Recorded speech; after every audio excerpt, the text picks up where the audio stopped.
The Astros take game one, 6-5 with a walk-off single in the bottom of the ninth. The Astros post a furious 8th and 9th inning rally in game two that falls short on the final play of the game, 6-5. Exciting baseball to the final out. Typical Cards and Astros. Game three next on Fox Sports Houston.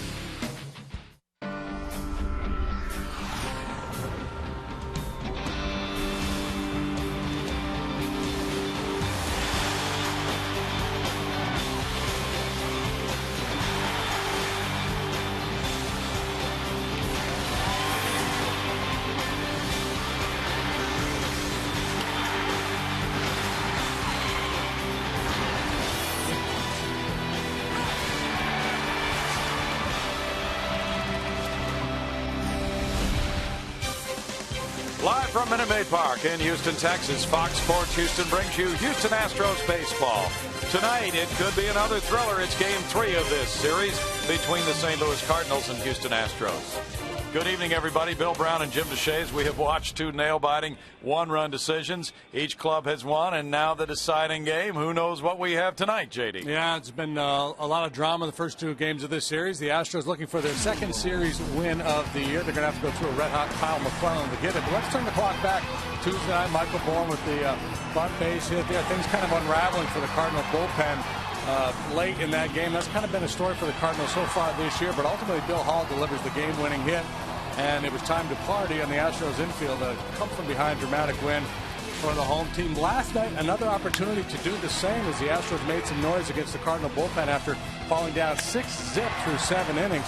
But a rally in the 8th, and then the 9th falls just a wee bit short. You see this ball over the head of Lance Berkman in right field off the bat of Sanchez, but Hunter Pence with a chance to drive him in. And Hunter's been very good in those situations this year. 2 outs, runners in scoring position, but the kid Sanchez made a heck of a pitch. Brett Wallace, it has been Wally's world. He's put together a 7-game hitting streak. He's gone 16 for 29. He got his 4th 3-hit game of the year last night. Wally's world comes your way next. It is an absolutely beautiful picture-perfect night here at Minute Maid Park in downtown Houston. Low humidity, bright sunny skies above. Great night to watch from there. The roof atop Union Station. And it has been spectacular all afternoon. Now the sun will be dropping during the game. Should be one of the most pleasant games of the season right here. We have one more day of this weather coming, we're told by the experts, and then the humidity returns. So enjoy it while it's here. And we take a look at the St. Louis Cardinals starting lineup for Tony La Russa's first place club at 13-11 with a half-game lead in the standings. Daniel Descalso leads it off. He's at second base tonight with David Freese at third base. Albert Pujols at first base bats third, followed by the slugging left fielder Matt Holliday, who leads the majors in batting average. Lance Berkman's in right field. Colby Rasmus in center. Gerald Laird, the backup catcher, gets a start tonight with Tyler Green at shortstop and Kyle McClellan, the pitcher. Well, Nelson Figueroa going for the Astros tonight. Figgy looking for his first win. You look at his career against the Cardinals. 13 games, 3-1, 4.07 earned run average. Worked against them 4 times last year. Once as a starter, pitched well, allowed 2 runs in 5 innings. Picked up a W. That was right at the end of the year.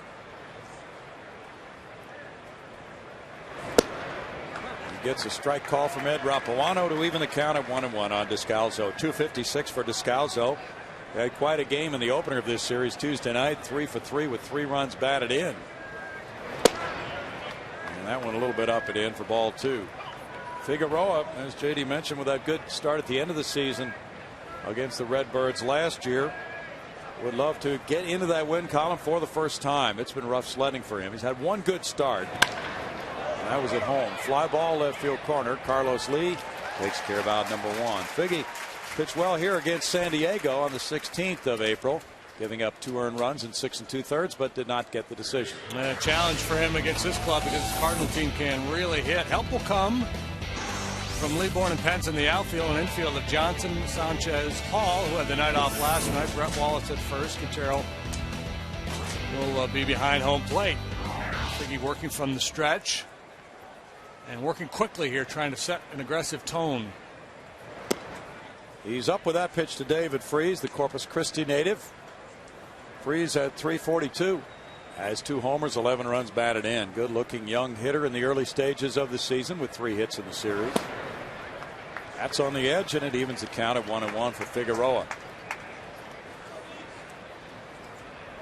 Freese has a strong arm. He could really be something at third base if he stays healthy.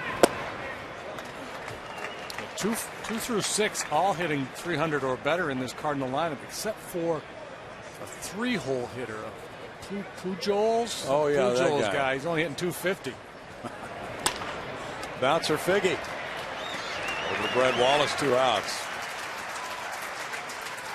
Figueroa last time against Milwaukee gave up 6 earned runs in 4 innings, including 2 homers. One to Ryan Braun, the other to Giovanni Gallardo. And not to be an excuse maker, but I will. The umpire that day was really shaky. He got, it was a real tight zone, and Figgy's one of those guys that has to be able to get those corner calls, and they just weren't there for him. That Milwaukee lineup's got a lot of firepower, so it's set up as it's going to be a very difficult day for any pitcher, especially for a finesse guy like Figgy. And so the final score of that ball game was 14-7. That gives you an idea of what the pitchers were up against. Albert Pujols. That's a challenge for any pitcher. 7 homers, 18 runs batted in, 250 average. Strike 1 to Pujols, who had a hit, drove in a run, drew a walk last night. He had a pinch walk Tuesday night as he was coming back from left hamstring strain on Sunday night. That one swerves into the zone, and it's no balls, 2 strikes. Figueroa looking pretty sharp early here. Yeah, that was a good description, Brownie. That wasn't a slider or a curve. It was a swerve. A little swerve over the outside edge. You've heard of slurves. And he got in on him. Yeah, that's excellent command. And that's a pitch. In some of his starts, he's had a hard time when he's tried to go in on right-handed hitters. He's been able to throw it up, but not get it in. He's left it out over the plate, and obviously he can't afford to do that against Pujols. Pujols reaches for that one, puts it in the air. Looked a little off balance on that swing. It's a high drive to right, caught by Hunter Pence. It's a 1-2-3 first for Figueroa against a team with a .297 batting average.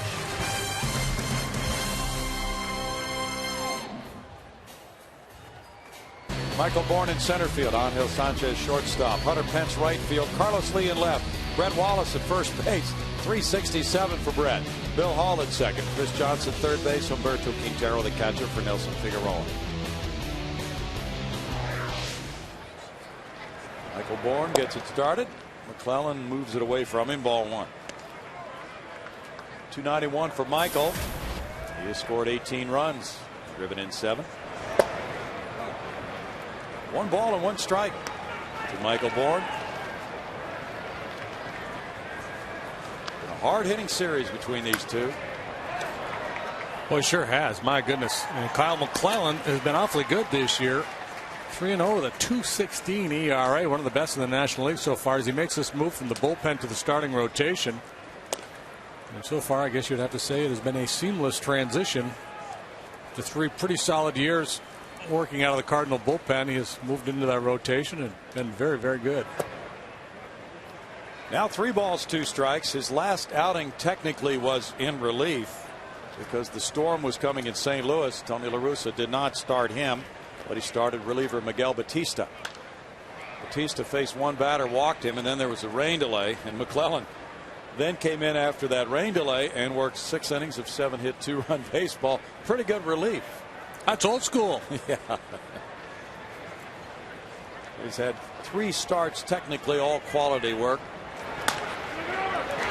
Bouncer Pujols, 1 out for McClellan. Well, McClellan, not an overpowering guy, but he's got a nice assortment of pitches: fastball, curveball, slider, and change. We'll take a look at the Cardinals defensively tonight. The outfield is Holiday, Rasmussen, Berkman. And the infield, a little different look. They're banged up in the middle, so Tyler Green filling in at short. Daniel Descalso getting the start at second. Gerald Laird's going to catch tonight. And he'll give Yadier Molina a little blow. Angel Sanchez on a 5-game hitting streak. Counts as 1 foul. There's strike 1. He has started every Astros game. This is number 25 of the year. 305, 1 homer, 14 runs batted in. Very good offensive showing for the Astros shortstop. Clint Barmas could be back in the lineup tomorrow night. Brad Mills is not committing to that yet. Marmus is playing tonight for AA Corpus Christi on the road at Midland. If that goes well, he'll be back tomorrow night. And if he's in the starting lineup, that would be first time Sanchez has not played shortstop all season. Well, we'll wait and see what develops tonight. This one goes on a line. Lance Berkman moving over. 2 outs. Last time up, Sanchez hit the ball over Berkman's head last night. And that was for a 9th inning double. Hunter Pence at the end of the game struck out with Sanchez at second base as the Cardinals nailed it down 6-5. Hunter in the 8th inning had an RBI single, going 1 for 5, and 286 is his current average with 4 bombs. He's driven in 19. 4 for 10 with a homer in the series. And strike 1 from McClellan.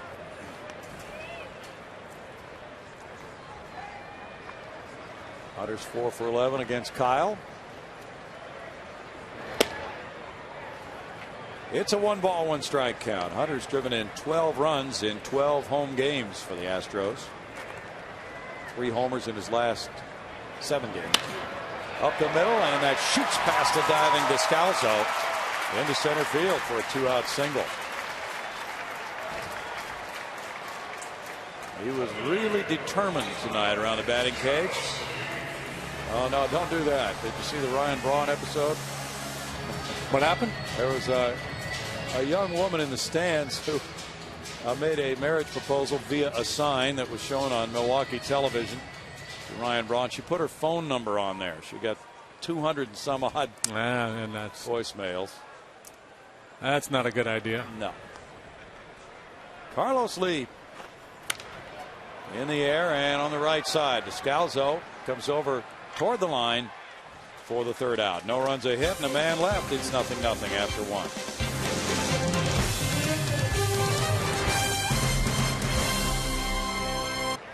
I don't know. I can't quite tell if I think that looks like Hunter or I think all bobbleheads look like Jeff Kent. Well, he was the model. Yeah, that's true. Because he was the guy that was willing to go in there and pose, sit for hours. He was that kind of guy. Yeah, something tells me that might not be the case. Affable Jeff was more than happy to hang out. 2 balls, no strikes to Matt Holliday. 429. 3 homers, 13 runs batted in for Holliday. He has a 538 on base average. He's just been on the barrel with everything. Not that one. Got that swerve working. It's a good pitch to throw on 2-0. Location is everything, isn't it, JD? Yeah, well, you know, the old adage about hitting is timing and pitching is upsetting timing. And the corollary, I guess, would be if you can't upset the timing, you got to hit some spots. Holliday 5 for 8 with a homer in this series.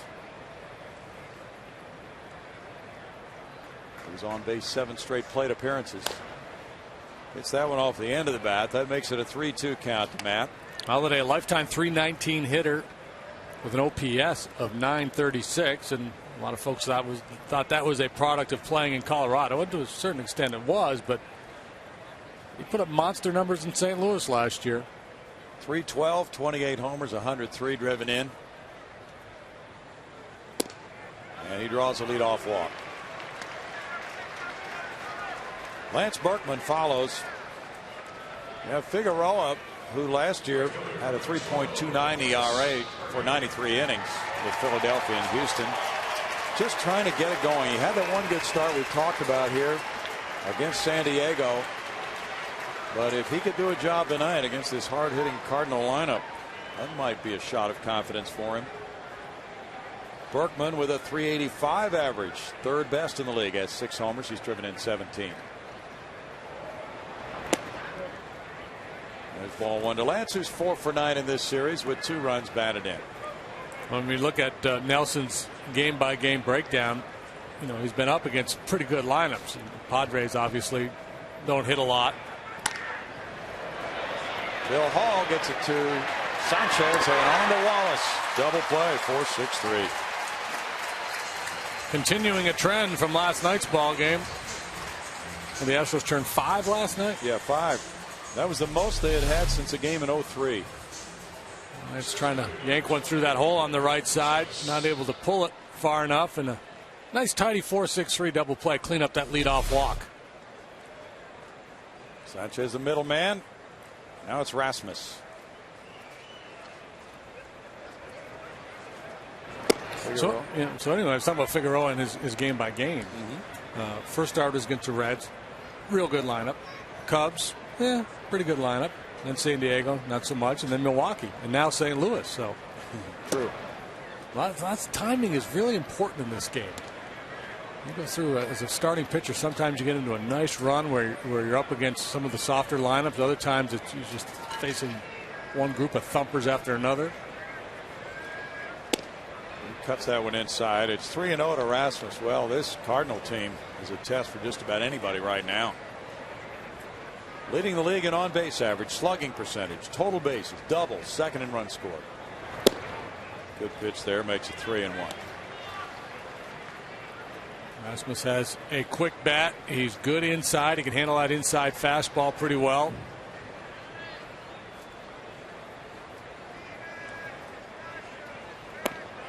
He draws a 2-out walk. Last night he got a rest for the first time this season.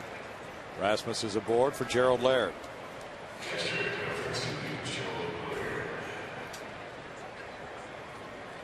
Laird has a 3-game hitting streak. He's made 5 starts. Cardinals are 4-1 in those games. Hitting .250, and he has 3 doubles. Been known as a good throwing catcher down through the years. Veteran backup. Jason LaRue retired after last year. Runner going. Quintero's throw to Bill Hall. Hits the runner. Kicks out into left field. And Rasmus takes third base. That's going to have to be an error on Quintero. That's the way the rules are. If a throw hits the runner and it gets away, allowing him to advance, it's a tough error because he really made a throw there. Yeah, that comes under the category of bogus, doesn't it? Yep. That's bogus. That's a tough break. That leads us back to our team error conversation. Sure does. Third error on Quintero. Pitch was a strike. That was close. That was a strike too. It just wasn't called a strike. 1-1 to Laird. With a .250 batting average. Yadier Molina getting a rest tonight. Gerald Laird, 31 years old, from Westminster, California. Figgy just missed there, and it's 2 balls and a strike. And according to Fox Tracks by Steele, it should be 0-3 right now. He's got a no ball 3 strike count on him, and he's still hitting. Why are we still here and not in commercial? And he doesn't hit for much of an average on 0-3.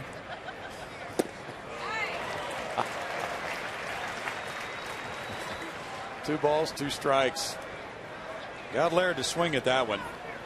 Laird played for Detroit last year, hitting .207 and 270 at bats.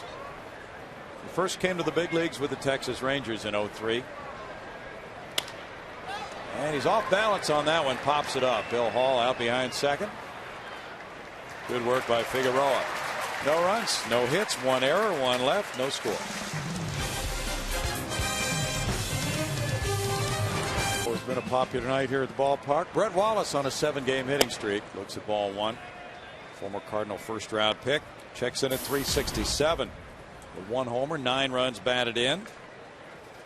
He's hit .443 in his last 16 games. He's got 4-3 hit games already this year. He's just been barreling everything lately. Moved off the plate by a few inches, and that has made a world of difference. That has unlocked a lot of things for Wallace. That one goes out to left center. Rasmus pursues it. It's extra bases for Wallace. To the left of the 404 sign. A double, number 8 of the year, and an 8-game hitting streak for Wallace. Not that easy. But he's making it look easy. He really is. Backdoor slider. Hammered. Love the way that bat comes through the zone. I've made this comparison before, but it reminds me of Billy Butler of the Royals. We've seen a little bit in interleague play. Now Bill Hall has a runner at second with nobody out, returning to the starting lineup with a .230 average, 1 homer, 8 runs batted in, after getting a night off last night with Joe Inglet starting at second base. Inglet had only started 1 game. Brad Mills wanted to get him in. Bill Hall's numbers were not very good against last night's starter Kyle Lowe, so that's the way it worked out, and England wound up with 2 hits in the game. All just off the game winner in the bottom of the 9th the night before. This one goes to Pujols. All unable to get it over him, and it's out number 1. Our leaders of the game is brought to you by United, proud to fly the Houston Astros, showing you the Astros are hitting .298 at home, second highest in the league, and the Brewers, who will be here tomorrow night, are hitting .301 at home. Cardinals on the road hitting .326. Both these teams doing a real nice job in these situations. Runners in scoring position, well above the league norm. Chris Johnson. It's one high to left center field. Watch it go. CJ has unloaded. A 2-run shot, 2-0 Astros. Number 2 of the year for Chris Johnson.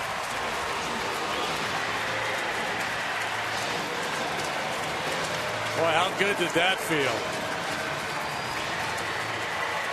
Been in pretty much a season-long funk. You gotta love that power stroke.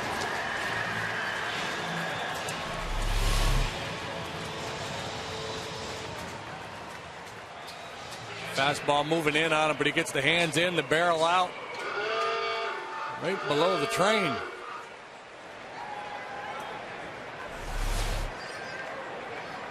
Chris Johnson hits number 2, and the Astros grab a 2-0 lead. Now a ground ball to the left side by Quintero, fielded by Tyler Green, and out number 2. Astros are last in the league in homers. That one a timely shot. 3rd allowed by McClellan this season. CJ was talking about that catch Lance Berkman made on him in the right field corner last night, which gave him an 0 for 3 game. Night before, though, he squared some balls up, had a couple of hits, put the Astros ahead with a 2-run single in the 6th inning. So some positive things are happening after he came out of the 0 for 14. Yeah, well, see, he's smart. The guy makes a big catch on you, hit it where they can't catch it. Catch that one, Lance. Yeah. Figueroa bounces one to the left side. David Freese with the play to Pujols. 2 runs, 2 hits for the Astros. They lead it 2-0.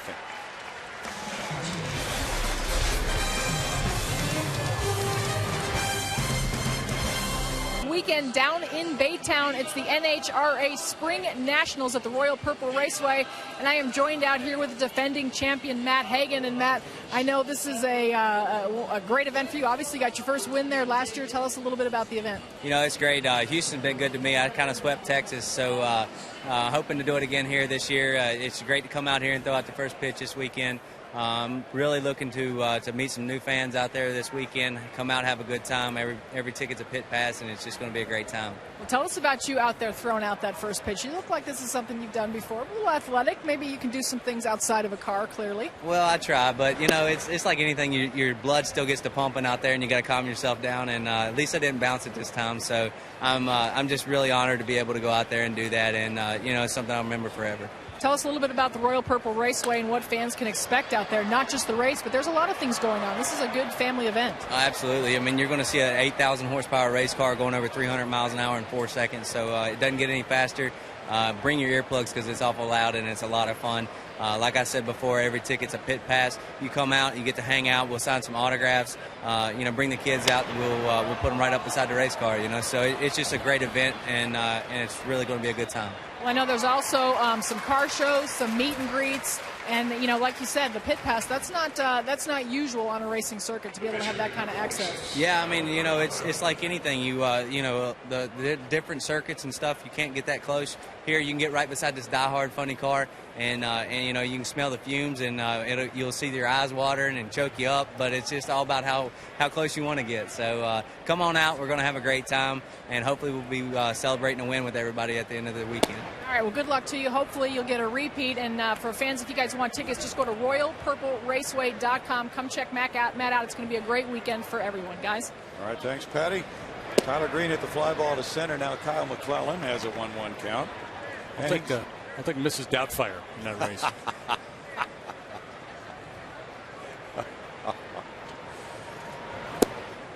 Well, with the royal wedding coming up and everything, we needed to get that mention in there. 2 balls and a strike. McClellan is 3 for 10. 411-footer for Chris Johnson on his homer. Chopper to shortstop, charged by Sanchez. And Brett Wallace, 2 outs for Figueroa. Well, the way Figgy performed last year as a starter, it seemed that at age 35 he might have been turning a corner late in his career. In 11 starts, he was 4-3 with a 3.26 ERA. Came to camp knowing that he had the club made, but wanting to start, so he nailed down that number 5 starter spot. Now it's all about keeping it, and he's doing a nice job so far of doing that tonight. Astros with a lead, first time in this series. Daniel Descalzo hit a fly ball to left, leading off the game. Ball 1 to him. Cardinals have made some changes in their middle infield because of injuries to Skip Schumacher. Ryan Terrio's out again tonight. Rib cage injuries kept him out for this series. It's 2-0.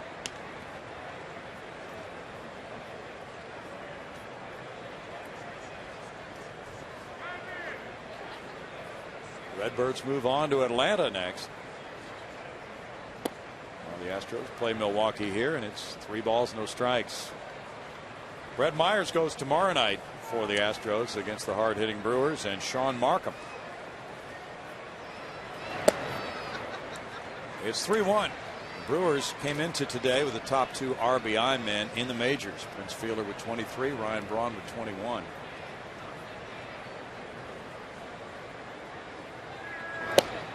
Oh, no wonder Ryan Braun's getting wedding proposals at the ballpark. Just signed that long extension through 2020. He's got about $145 million coming his way.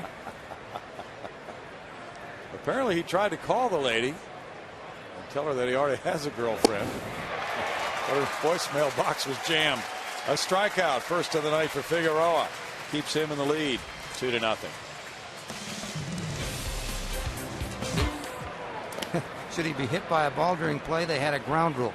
He did not even take a pencil up there because they're afraid it would be a lethal weapon if he dropped it. It would have been. Our source for that one is nationalpastime.com. That's an interesting note because, as you guys both know, in later years, the gondola wasn't even up there anymore. Right. And according to stories, Casey Stengel, the manager of the Mets, went out to meet with the umpires and exchange lineup cards and go over the ground rules. He said, "What are you going to do about my announcer?" He was technically in play, but nobody got the ball near him. Exactly. In tight to Michael Bourne. Great moments in broadcasting history. Scary moments in history. 2 balls and a strike. Bourne smacks one to left center field. It shoots the gap. Goes to the Cardinal bullpen wall. Bourne might want more than 2. Nope. Can't stretch it. Rasmus picks it up cleanly, and there's nobody out in the inning. He settles for his 8th double of the year. Gotta love those leadoff doubles. Wallace had one in the second. He scored on the Johnson home run. Now Michael Bourne picks on a high 2-seam fastball moving across the plate, but no sinkage. He pounds it into the alley in left center. McClellan, not a hard enough thrower where he can survive high in the strike zone with his fastball very often. Going to have to get the ball down, or the Astros are going to put a beat down on him. Angel Sanchez, one of the infielders pinching in, looks at ball 1. Lindsey was probably pretty recognizable up there. He was noted for those garish jackets that he liked to wear. Hey, who is that guy with a Madras jacket hanging from the ceiling? Where's his ticket? Bunted by Sanchez. It will trickle foul. Lindsay probably did about one inning from the gondola and said, we now move to further action in the ninth. Yeah, after an exchange of punts. Well, it's all about advancing the runner to third here with nobody out, and the Cardinals are well aware of Sanchez's talents in that regard. His ability to hit the ball to the right side, to bunt, all coming into play here. Not a bad idea there, trying to drop down a bunt for a base hit and push Michael along and reach yourself. He's very adept at hitting the ball, steering the ball to the right side, so he's a good fit in the two-hole in the lineup. Up the middle.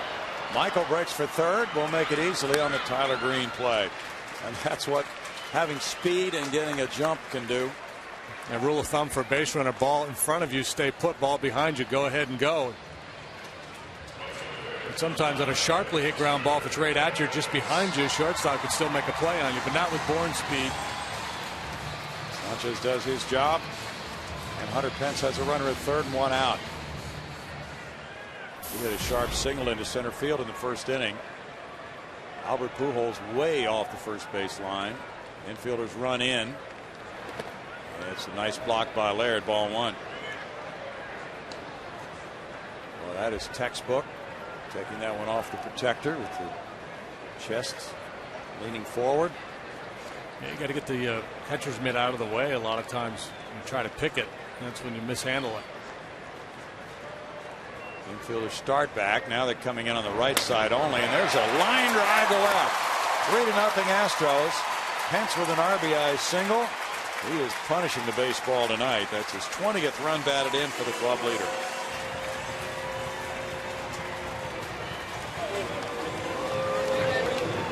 Double, a ground out, and a single, and the Astros lead by 3.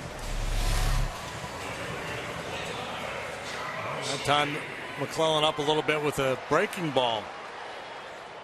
So he is having a real nice start to his 2011 season, but he is vulnerable tonight. Giving up some hard hit balls. Carlos Lee, who popped a second on the first pitch in the first inning, now 0 for his last 16. He came out for early hitting before the game, either yesterday or the day before, and said he just wasn't ready to hit. He's working on preparation. Strike one to him. Yeah, you know, hitters get into a rhythm at home plate, and they like to get set and loaded at a certain time so they can go get the ball. Yeah, but sometimes just get out of sync. When they're out of sync, you see a lot of swings like that.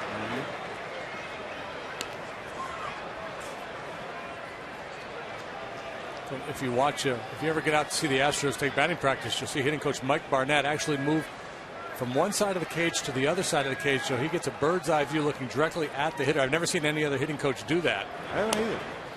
Rolled up the line at first. McClellan drops it. No throw from Laird. Well, McClellan with an easy play in front of him failed to make it, and Lee is safe at first with Pence moving to second. They're opening the door here. Second error by a Cardinal pitcher in this series. This is just all about the magic. The masse, the spin on this thing is out of control. That thing just, look at it, just spun out of his glove. Nobody could make that play. Nobody in the world could make that play. That ball had so much spin on it. If Laird had thrown that one, it would have hit him right between the eyes. That ball is going zzz. Now first and second, one out for Brett Wallace. He led off the second inning with a double to left center. Asmus playing him straight up. And there goes Hunter Pence for third. Laird with a throw in the dirt. He makes it. Oh, good quick reaction. Well, yeah, you don't get that 90 feet right there unless you're anticipating the ball in the dirt. You can't be surprised by that and then make it to third base there. You have to anticipate that and break right away. You see Hunter shuffle, sees the ball in the dirt. Gone. Big 90 feet with just one out. Yes. It's the time to do it. Wild pitched into third. Now first and third, one down. Bill Hall on deck. Wallace fouls it away. 1-1 to Brett, who has back-to-back 3-hit games. And in fact, 3 of his last 4. 3 hits, up to 375 with that double tonight. Since the 7th of April, he leads the majors in hitting, 443.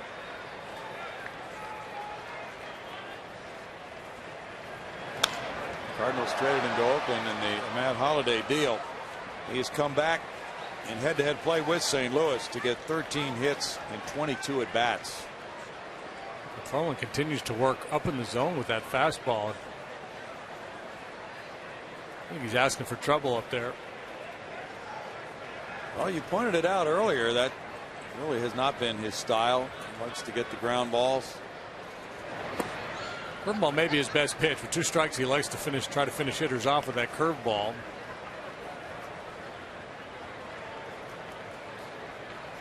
In his first start against the Pirates, every time he went to 2 strikes on a hitter, he said he went to his curve. And as a starter, he had not used it as much as he thought he would. Wallace down on strikes. Snapped off a dandy there. The previous one wasn't quite so sharp, but that one was a really good one.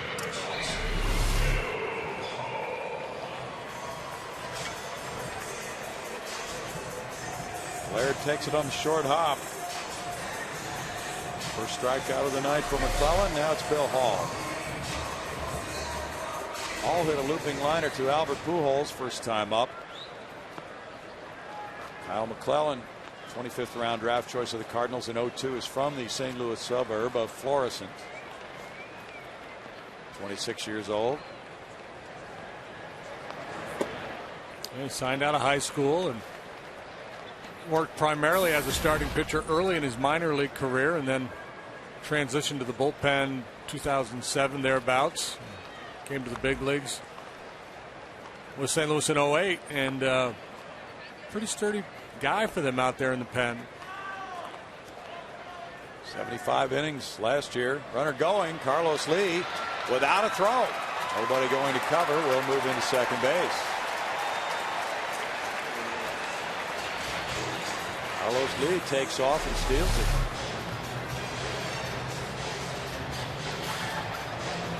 His first stolen base of the year. McClellan paying him no mind over there. Little infielders didn't even break.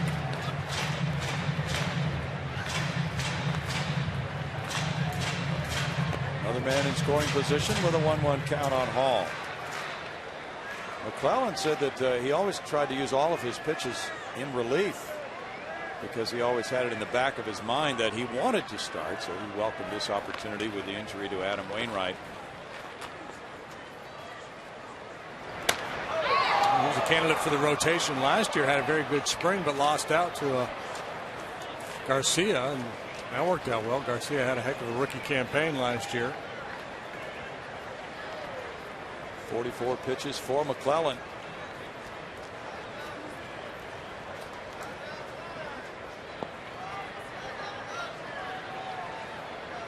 Cardinals throwing 3 starting pitchers in the top 5 in ERA in the National League at the Astros in this 3-game series. Curveball gets Hall on strikes, and the Astros add to their lead with a run on 2 hits, 1 error, and 2 men stranded. They lead it 3-0 after 3. Smooth it out, get out the rocks, fix the fences. Yeah. ChevyBaseball.com is the place. Ball 1 to David Freese, leading it off in the 4th inning. 3-0 Astros. Nelson Figueroa has survived a couple of walks, got a double play ball, and now a shot into left field. And Freese has the first Cardinal hit of the night.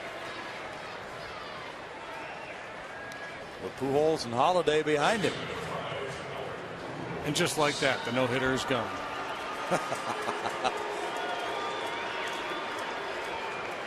Pujols hit a fly ball to right in the first inning.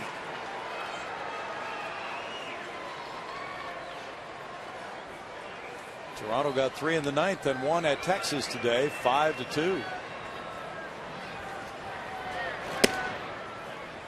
Pujols looks at ball one.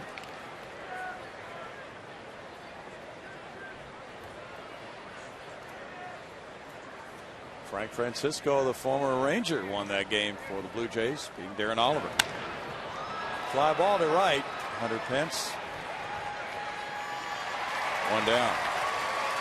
Both Pujols and Berkman do not have good numbers against Nelson Figueroa in their careers. They're the two guys in this lineup that have seen Nelson the most. Lance 3 out of 14 coming into play today. Albert 2 out of 13, so he's 2 out of 15 now. Figueroa.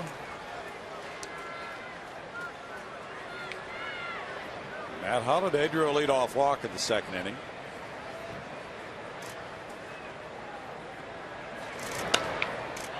On opening day, he hit a very impressive home run, a pitch, a fastball down and away, and he just drove it to right center field.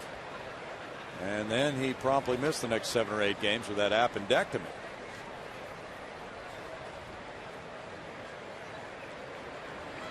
But he was able to pick right up from there without a problem. Pretty impressive. Pop foul goes back out of play, and it's 0-2. With that in mind, you see where Quintero set up for that last fastball. They were trying to go in on him. All these big sluggers are so strong, and they love to get their arms extended, so you got to make sure you do your work inside. You can't let them take liberties. When you do shoot for that outside corner, you don't want them to be able to go out there and dive out there and just hammer that ball. He's got the arms of a Michelin man. Snap over first. Freeze diving back in. 1 ball, 2 strikes. And you see Q calling for that pitch away and then flashing the leather off the outside edge even further. He didn't want that ball put in play. He wanted a pitch out away from him that he could handle and then make this pickoff throw. And it was there in time. Yeah. The sweep tag just, I think, over the hand. I think that tag was actually early. It was. Glove passed in front of his hand before it got to the base. And Freeze was diving between the legs of Wallace. 1 ball, 2 strikes. Quintero goes out to talk with Figueroa. Bud Norris threw his bullpen today. No difficulties with the hamstring. That was just a minor problem in his last start. Wilton Lopez threw a good bullpen today. He's due for a simulated game on Saturday. He might be back by early next week. When's he due to come off the DL?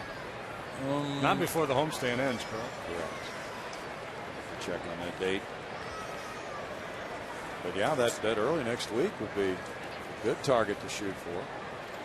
Yeah, because as a relief pitcher, you don't need to send him out on a rehab assignment for the simulated game. If all goes well, you can just move him back into the bullpen. Look, that throw gets away. Freeze heads for second. He looks over his shoulder now. He's going to go on to third. Here's Bill Hall's throw to third. And it's there, and he's out. Jose Oquendo was trying to hold him up, but Freeze just kept on churning. He looked over his right shoulder, and that is not the way you're taught to do it, running the bases. Ill-advised to test the arm of Bill Hall. You know, a lot of second basemen don't throw very well, but Hall came up as a shortstop, and he's got a good arm. That's not even close. Nope. Freeze wanted to freeze it. Freeze it! Well, they missed him on the tag at first, but they got him on that tag at third. Holliday takes, and it's 3-2. Yeah, that was very, very aggressive base running.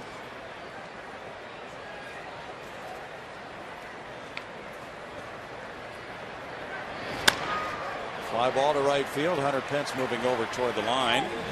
Makes the grab and the run. No runs, 1 hit, 1 error. And it is 3-0 Astros. And Brett Wallace, who had doubled. Now Kyle McClellan throws in there, strike 1 to CJ here in the 4th inning. That's that comes into the category of there's no way he thinks I'm going to pump another fastball right down the middle again, and that's exactly what he did. Colby Rasmus over toward right center. Now he watches Lance Berkman make the play. 1 out. Well, McClellan gave up that 2-run homer in the second, then another run in the third. Trails at 3-0. That play on Freeze went from 4 to 5. Pretty windy here last night. It's relatively calm tonight. The ball probably had a little slicing action on it. Quintero takes up high for ball one. Q's on a 3-game hitting streak. Astros catchers combined are hitting .329. Number 8 hitters hitting .337 for the Astros this year. Boy, number 8 hitters, .337. That is just another world. It's pretty saucy. Nelson Figueroa's on deck. What the pitchers are doing isn't saucy. It's just flat out absurd.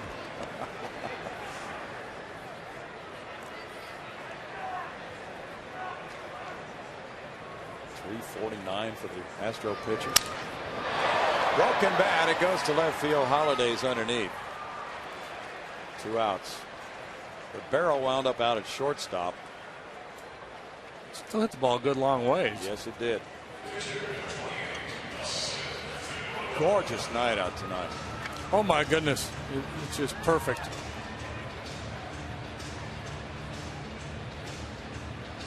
What was our temperature at game time? We didn't catch that. I don't know. Just really, really good. We got the Village people here. Or some. Looks like we might. I'll be down at Royal Purple this weekend. Charlie Sheen was in town. Struck one too. That. Figueroa. A little Tiger blood was around. He wanted to take some BP with the Cardinals before a game here. Little tapper to shortstop, backhanded. Green with the throw. And after 4, the Astros lead it 3-0. Lance Berkman leads it off in the 5th inning. He bounced into a 4-6-3 double play in the 2nd. Now both these teams have been in double figures in hits both Tuesday and Wednesday nights. Fans have been treated to plenty of offense. There's strike 1 to Berkman. Cardinals currently 2 games over 500 at 13-11. Berkman rips a line drive. That'll scream out to the right field corner. Hunter Pence digging it out. Berkman into second with a leadoff double. His 8th of the year. Boy, that was a vicious swing. He appears to be back. You know, you see the numbers and you think, okay, Lance is swinging the bat pretty well, but is he Lance of old, or is he just kind of a guy who's run into some things? But when you look at the swing, he looks to be right back into his prime. He has his legs strengthened. Last year he was hitting primarily with his upper body because of the knee surgery. Snap throw to second. Lance has seen that a few times. After ball 1 to Rasmus. He's looking, shaking the cue. You're not going to give me a cue. You better be careful. He'll take a shot, another shot on the very next pitch. Oh yeah, you don't want to challenge him. Rasmus walked and stole a base back in the 2nd.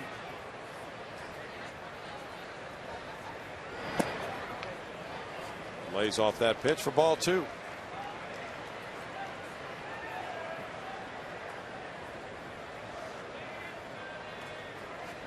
Cardinals have won 4 consecutive series.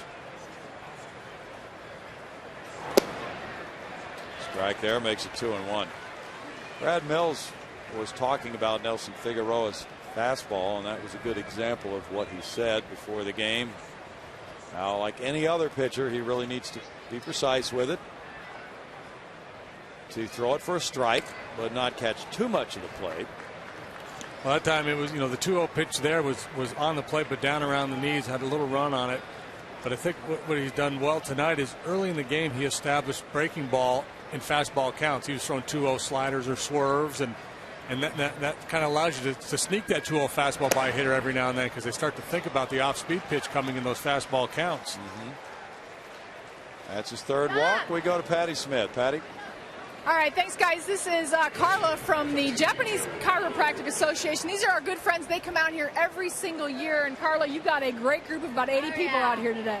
We have a wonderful group. They're from the Japanese Chiropractic Association. We're affiliated with Texas Chiropractic Association. They're super excited to be here after everything they've been through, and we are so happy to have them. Yay! Go Astros! Well, you know, I was a little concerned, Carla, whether these guys would come out this year because of all that they've gone through, but I would imagine it's probably just a nice getaway. It absolutely is. They have had a wonderful time at Texas Chiropractic, and here again at the Astro game, and they're winning! Go Astros! All right, for that, all of you are progressive fans of the game. That's for you to split amongst all 80 people, but we look forward to seeing you next year and glad to have them out here at Minute Maid Park, guys. Thank you very much. Thanks, Patty. Gerald Laird at the plate. The count is 1-1. I think I get my neck cracked. Pretty good chance you could get some work done. They all had perfect posture, of course, as they stood there. In the past, they've supported Kaz Matsui when he was an Astro, and they came out. 2 balls and a strike. Well, Laird doesn't hit for a lot of power, but every now and then he'll run into one. I'm thinking here, if you're Figgy's ground ball, get a double play, clean up this inning. Laird, a second-round draft choice of Oakland in '98.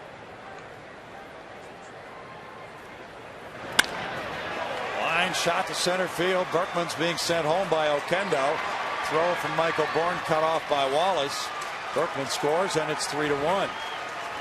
On the RBI single by Laird, his first run batted in. Pretty aggressive send for Oquendo with nobody out, but the run scored. Yeah, it sure was. Maybe his thinking is we're down towards the bottom of the order. When the ball's directly to center field like this, the third base coach knows that the throw either has to carry the mound, or there's a good chance it's going to hit the mound and lose some steam, so there's a pretty good chance it's going to be cut.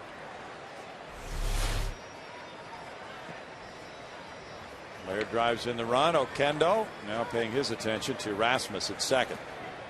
And it's Green batting. 3 straight Cardinals have reached base. Green hit a fly ball to center in the third. Nothing cheap about either of the hits. Lance's double, Laird's single, both really well centered. Green takes it. It's strike 1. Tyler, a first-round pick back in '05 from Fort Lauderdale, Florida. Got to the big leagues in '09 after spending college time at Georgia Tech. Has not had extensive big league playing time. Bouncer slowly hit. Bill Hall turns and gets it to Sanchez. He looks at third but doesn't have a play there. 1 out on the 4-6 force on Laird. Not a bad idea, though. Sometimes the runner rounds third a little bit too far on a play like that, but Rasmus did not.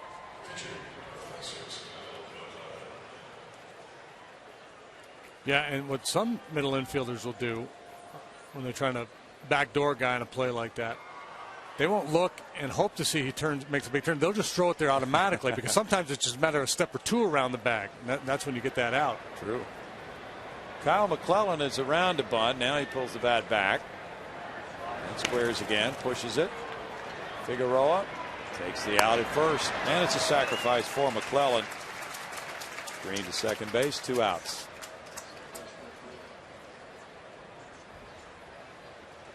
That gives Descalzo a couple of runners in scoring position. He's 0 for 2.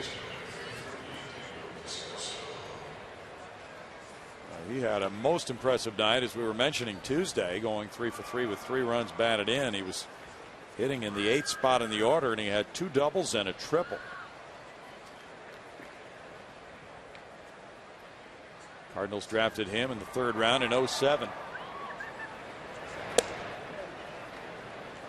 And a little close for ball 1.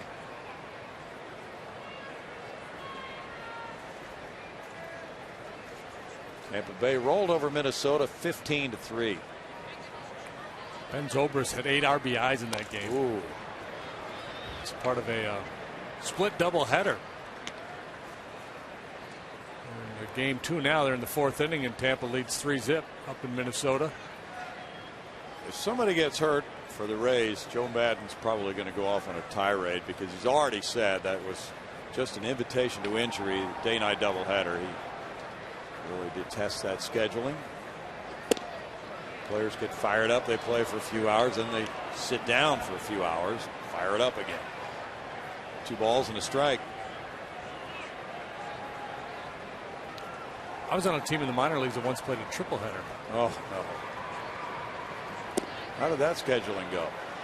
I was up in Maine, and it was the final trip in for the year, and they had a bunch of rainouts. That I think early in the year it was like snow, and then in the middle of the year it was just rainy nasty, and they just had a whole bunch of games backed up. Scalzo bangs it off his leg. 3 balls, 2 strikes. So just bing, bing, bing. 20 minutes. No, one real early, okay. and then like a doubleheader in the evening. Okay. What did you guys do after the first game? Played cards, like all good baseball players used to do during rain delays and doubleheaders. I don't see as much of that anymore, though. I just don't see doubleheaders very often. And now the way the clubhouses are outfitted, I mean, large screen TVs with Barca loungers and movies. And I just still see the occasional card game and dominoes. Yeah, iPads. All right. Isn't that beautiful? iPads? No, that shot. Oh right yeah, there. that is. It's gorgeous. It's a postcard.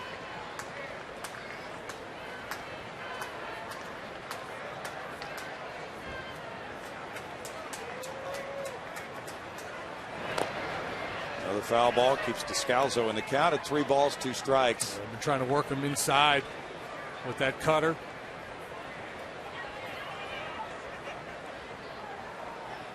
.74 pitches for Figueroa.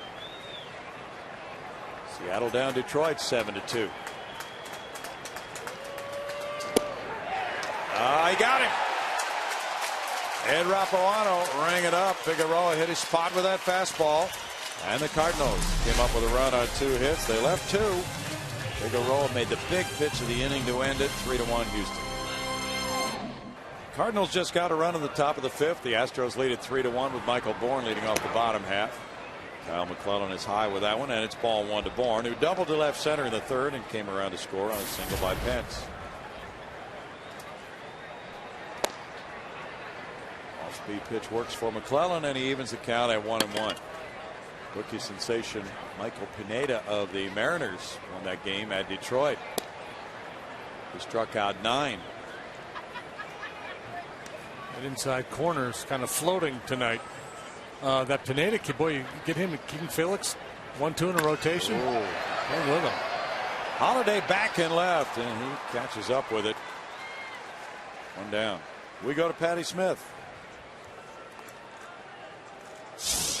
Well, tomorrow the Astros take on the Brewers at 7:05, and the first 10,000 fans will receive a Play Green t-shirt courtesy of Waste Management as part of Play Green Week. Stick around after the game for Friday night fireworks presented by Marathon Oil. Visit Astros.com for tickets. Bill?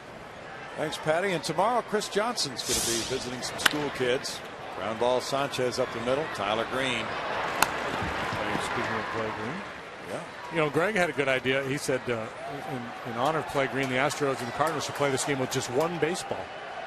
That would save on a lot of cowhide and we like to save the pitchers too. yeah, it would be very interesting toward the end of the game. Of course, the fans would have to throw all the foul balls back, but they'd want to do that because they would be contributing to the green philosophy. Broken bat, you just throw a little tape on it. Yeah. Maybe take it in the clubhouse, get a hammer and nail, and patch it back together. That's what we did when we were kids. Strike to Hunter Pence. He's 2 for 2 with an RBI. I guess they probably won't do that, though. No, but I think you should bring it up. All right, Bud. Yeah. I'll write Bud a letter. Bud has some rather pressing concerns these Maybe days. next year on Earth Day. Yes. Play Green campaign for the Astros this week. Hunter got out yesterday with that Habitat for Humanity group. Chris Johnson tomorrow with the visit to Heritage Elementary School. The kids can ask him about his home run tonight. CJ will be there from 12 to 1. Pop back out of play. 1-2. And a good time for conservation tonight with the open air approach for this ball game.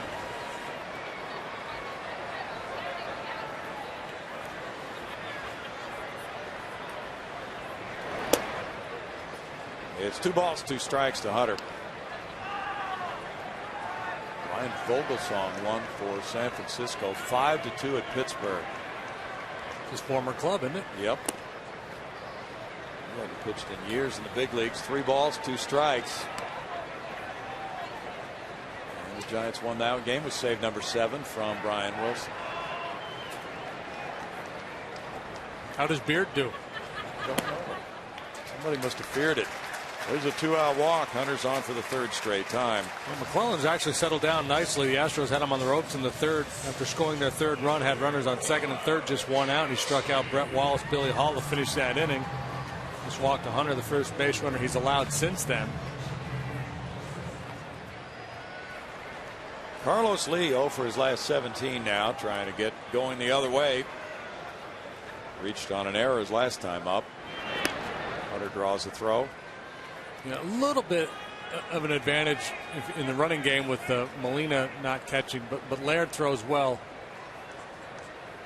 Also, just not as good as Molina.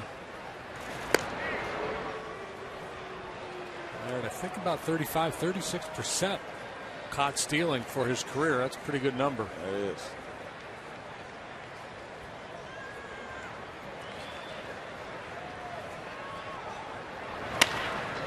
And that's a fair ball. It kicks out towards center field. Hunter's going to get to 3rd, and Dave Clark will stop him. Tyler Green with looping toe. He's coming through the stop sign, and he scores. Tyler Green was way out in left field and an off-balance looping throw, and Hunter Pence got home to make it 4-1.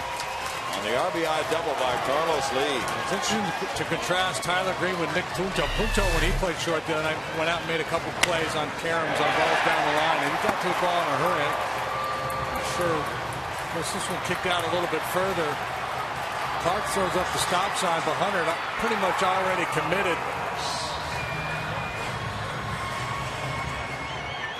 Throw did not have a lot of steam on it, and Hunter, good hustle play. It really was. Nice straight in, quick slide. Carlos snaps the 0 for 17. Gets his 4th double, 14th run batted in. Sharply hit ball near the bag at 3rd. Nice to have that kind of speed on the bases and pick up that RBI. Kind of speed and aggressiveness. And a look of relief from Carlos. Yes. Bubble has burst on that slump. Brett Wallace doubled in the 2nd inning and scored. He struck out in the 3rd. 6 hits for the Astros. That's ball 1.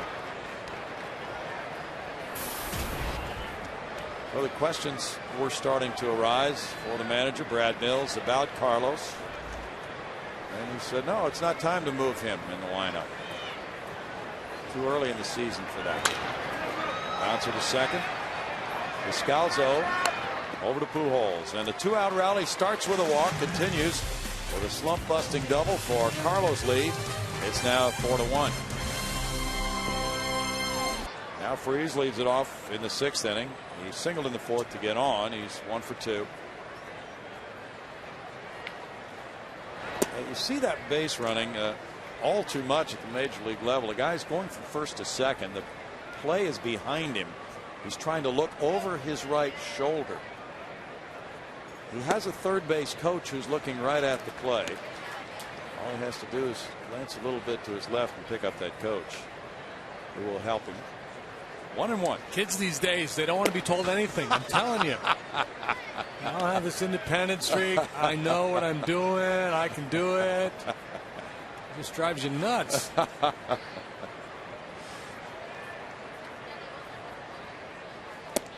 It's outside, and it's 3-1. These coaches are up against. And you've got coaches who send the guys into outs at home plate. Who's to be trusted in this game, anyway? foul back. It's 3-2. Yeah, that's the bigger question. Who can you believe in?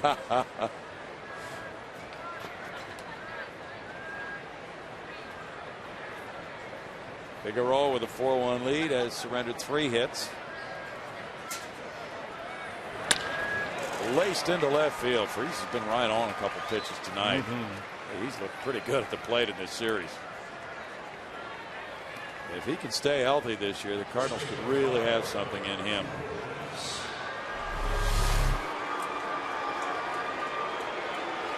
Trying to bust one over the outside corner, looked like. Stayed up and over the middle.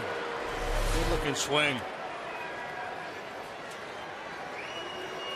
Uses a board for Albert Pujols, who twice has flied to right.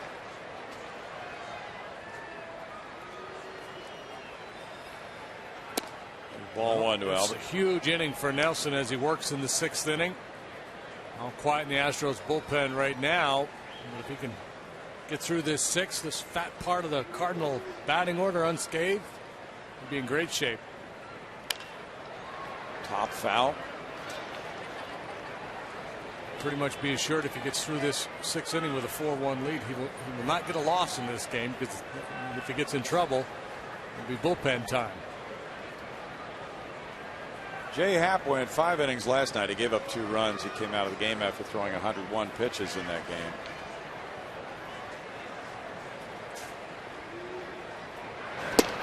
And Brad Mills was asked about it after the game. Why did you take him out after 5? He said, well, if we sent him out for the 6th, it probably would have been more like 116 pitches or so for 6 innings. And we really didn't want to have him throw that many pitches at this point of the season. Fernando Abad's warming up for Houston right now. That's cued into right field. It just barely makes it. Hunter Pence will have to come all the way in and get it. That gives Freese plenty of time to get to third. Pujols just found a hole, and it's 1st and 3rd, nobody out. Yeah, unfortunate there. Pujols shaking his head. He realizes he didn't put a real good swing on that one. Fernando Abad starts to loosen. Perhaps if he can get ready quickly enough for a confrontation with Berkman, turn him around to the right side. If not, Rasmus, the left-handed hitter, would follow. Now, Holiday, certainly a guy who can tie this game very quickly. He's walked and hit a fly ball to right. But he could also bounce into a double play. Berkman's on deck. And it's ball 1 for Figueroa. I think Figueroa, though, you talk about a pitch count, as we were with Jay Happ last night, would be a little different story, perhaps. You know, he's a lot older pitcher. 86 pitches in the game from him. And I don't know, for some reason, Brad Mills might not agree with this, but I just think that a Jay Happ might be treated a little differently in that regard on pitch count than a Nelson Figueroa. Maybe I'm wrong. Well, different style pitchers and different style deliveries. Figueroa is kind of a limber arm guy who, you get the sense he could throw all day and not really have any issues. And Happ, not only was it 100 pitches, but 100 pitches in 5 innings. So that speaks to the fact that you've had some tough innings. You've worked hard. You've labored to get through those 5 innings. And the other thing in that game last night was a 2-0 game, and there was no signs at all you're going to get anything going against Loesch. So, true. Why not pinch hit and try something? Yep. You're only going to get one more out of Jay. You weren't going to get any more than one more inning out of it.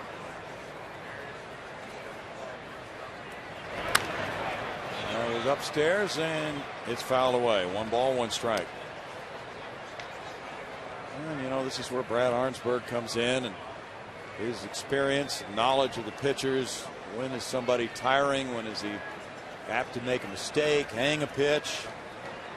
That's what a manager relies on with his pitching coach. Well, and then, you get into this stage of the game, and now the middle of the order is getting their 3rd look at Nelson, and that's when you start to see those batting average against a pitcher start to move up typically, 3rd time, 4th time through the order as they get more looks at him. A good point. That's up, and it's 2-2. That was up by intention. That's not a bad idea, because for the most part tonight he's been working downstairs with fastball and that slider So he hasn't really changed the eye level very often. That's the other thing. Most of his pitches kind of come in on the same plane. He's not throwing a big looping curveball or anything like that.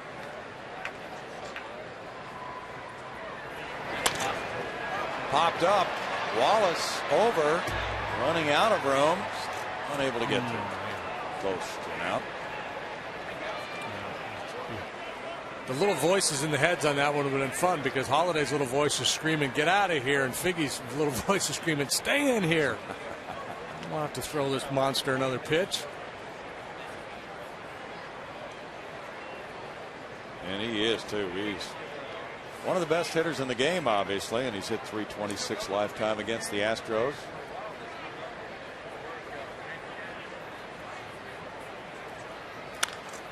That's flared into right field, and it'll loop in for a hit in front of Pence. And a run scores. 4-2. Pujols was holding, and Hunter came in, took it, but Pujols was able to get there on the RBI single for Holliday to second base. Holliday gets his 14th run batted in. And Brad Mills now looks like he's going to make the move to Abad. Bad break there for Figueroa. These last two hits, Pujols and Holliday, two great hitters for sure, but neither one of those balls was well struck at all. No.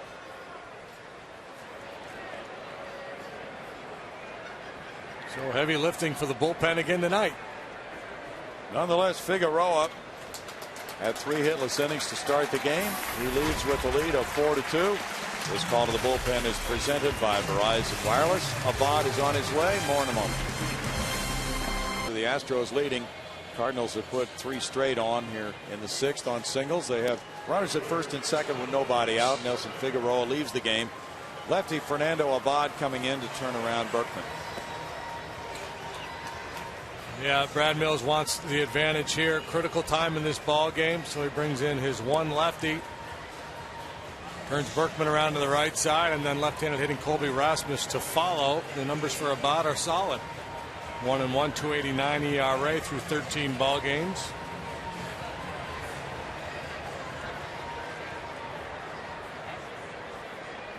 Berkman, as a right-handed batter, is 5 for 18, 278 this season.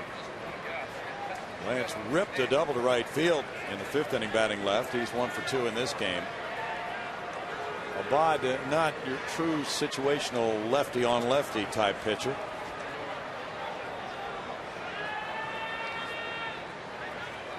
Time is called. Make sure they're together on the signs or whatever it is they want to do with Lance here. Right-handed hitters are hitting .333 against Abad, 7 for 21 with 1 homer. Fernando worked 2/3 of an inning Tuesday night in the Astros 6-5 win over the Redbirds. He came in with a 1-run lead in the 7th, 4-3. Walked a couple.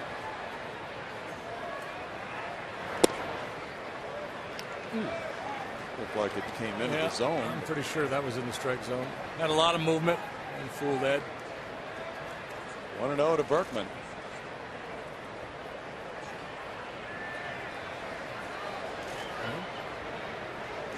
Borderline. Deep drive to left field, and Berkman has hit a 3-run homer. The Cardinals lead at 5-4. Home run number 7 of the season, giving him 20 runs batted in. 152nd home run for Lance Berkman at Minute Maid Park. He's the all-time leader in this ballpark. Fans don't know whether to boo, clap, sit on their hands. A beloved figure, but a crushing blow in this game.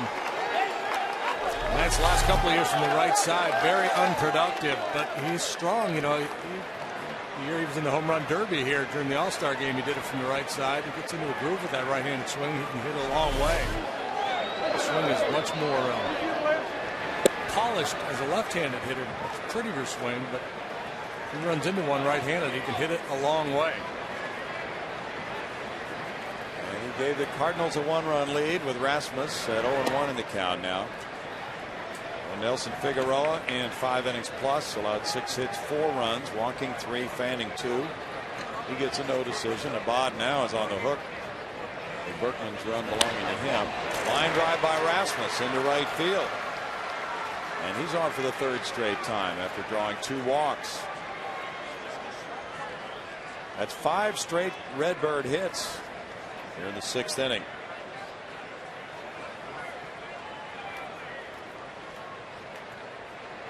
Astros relievers have a 4.48 ERA, next to last in the National League. Conference at the mound before facing Laird now with nobody out. Pitching, both the starting and the relief pitching, has been subpar to this point.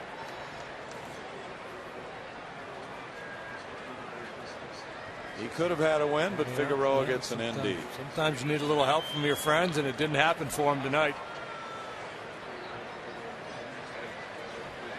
8 hits for St. Louis.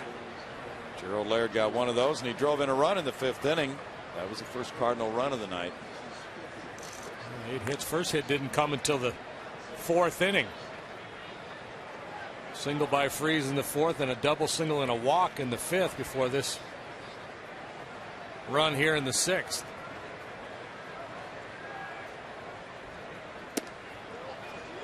He started. The appeal went down to first base. Check swing call by Alfonso Marquez. It's ball 1 to Laird.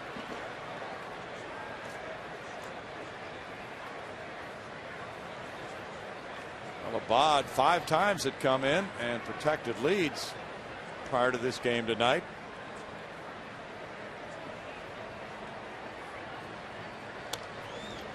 Foul ball makes it a 1-ball 1-strike count. For another 6-5 game here, Brownie. It's getting a little wild. Well, that's been the tone and the tenor of this series, certainly. Explosive offense. And once again, these two teams are headed for double figures in hits. And plenty of offensive excitement for the fans. Bob misses there, and it's a 2-ball 1-strike count.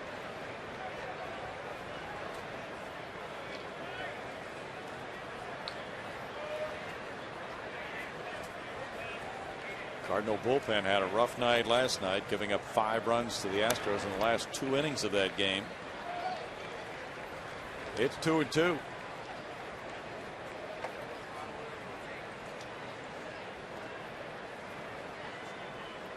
Tampa Bay 5, Minnesota nothing in game 2 of that doubleheader at Minnesota. And Zobrist hit a home run in that game too. Oh, wow. Jeff Neiman on the mound.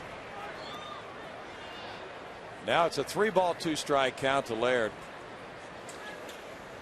Cubs in Arizona just getting underway. And it's Barry Enright going for his first win of the year for Arizona. So far, Zobrist has 10 RBI in this doubleheader. Wow. 8 in game 1, 2 so far in the nightcap.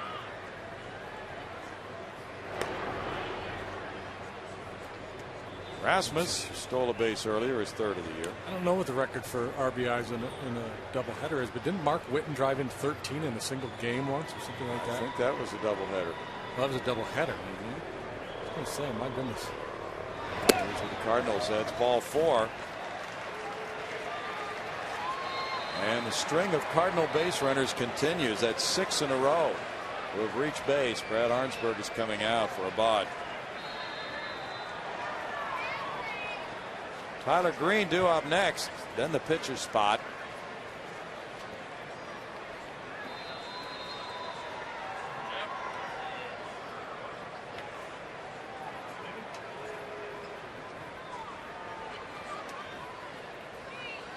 Movement in the Astros bullpen, nobody throwing yet. It's a tough spot they're in right now. Mills and Arnsberg trying to figure out how to work their way through this game. With bullpen having worked hard in the first 2 games of the series, you're hoping to get, not into one of those situations where you're running one guy after another out of that bullpen, but you got a chance to win a ball game. You don't want to let this one slip too far away. So Big Jeff Fulcino starts to heat it up. Green is 0 for 2. Rasmus and Laird, the base runners for him. And Abad falls behind, ball 1.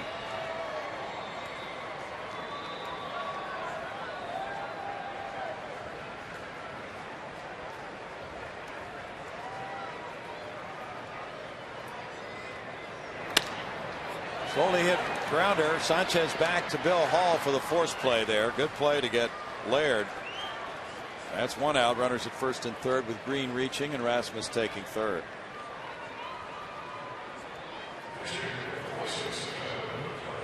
Same situation in the fifth inning.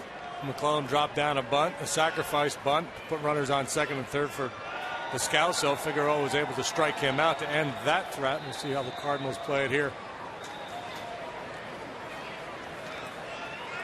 In this frame, most likely the same way. I can give him a swing. Yeah. Fouls it away, strike one. He's a member of the starting pitching fraternity now. Has 3 hits for the season. He's allowed to swing. Since April 11th, the Cardinals have hit .337 to lead the majors.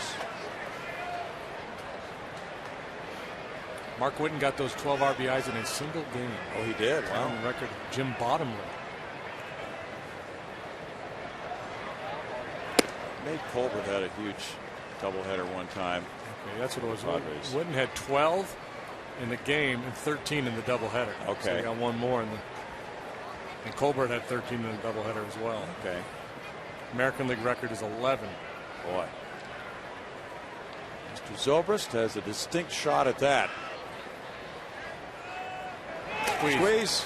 And the bunt stays fair, and now will be a foul ball. Rasmus was coming home. The bunt was put down, but it trickled foul. And now it's 1-2. Yeah, and if ever there was a time to let that ball roll, it's a play like that when it's not just a base you're worried about giving up, but a run. There was no play at home, so let it roll and hope it goes foul.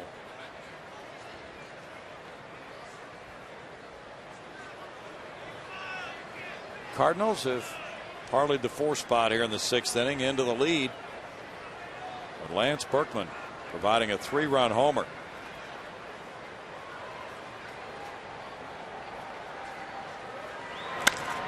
Up the right field line, it's slicing away from Hunter Pence, who watches it go back into the seats. Pretty good swing. Yeah. Hit that ball with authority. He did. It traveled about 320 feet. You're careless here. 2 strikes in the count. He whacked it. Yankees lead the White Sox 9-3 at Yankee Stadium, top of the 7th inning. Brett Gardner hit his 3rd home run.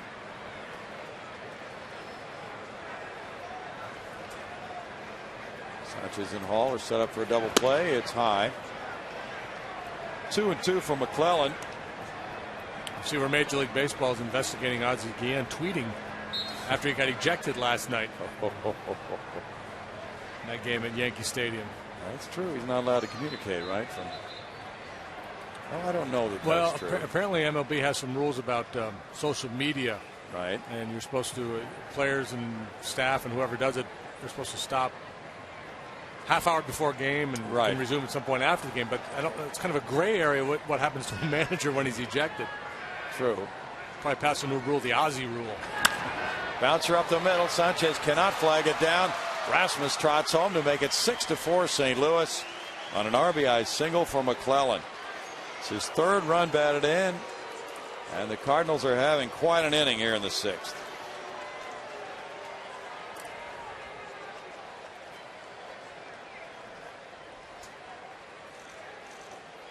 Tough sledding for Fernando Abad. Filling up the 5 spot, and they're looking for more. Everybody getting it done. Those last couple innings, they've had one good at bat after another. A little good fortune in those base hits by Pujols and Holiday. But beyond that, most of these balls pretty well hit.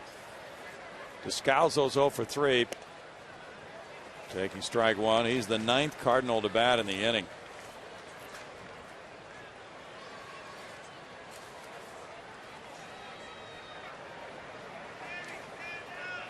Cardinals had a 6-run inning at Arizona April 13th. And they've scored 5 here as the count goes to 0-2 on Descalso.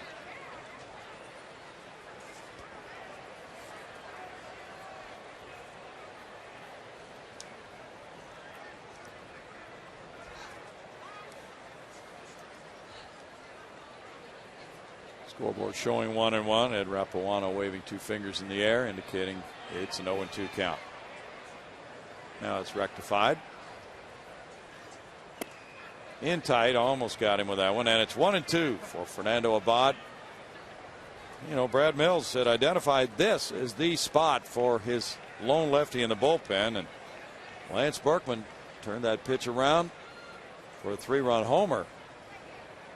So that really changed everything. Hey, you can't fault the thinking. It just didn't pan out to turn Berkman around, then have a lefty on the hill for Rasmus, but they both delivered. Lance the home run, Colby Rasmus a single. And now some frustration on the face of Abad as he and Quintero continue to try to sort things out.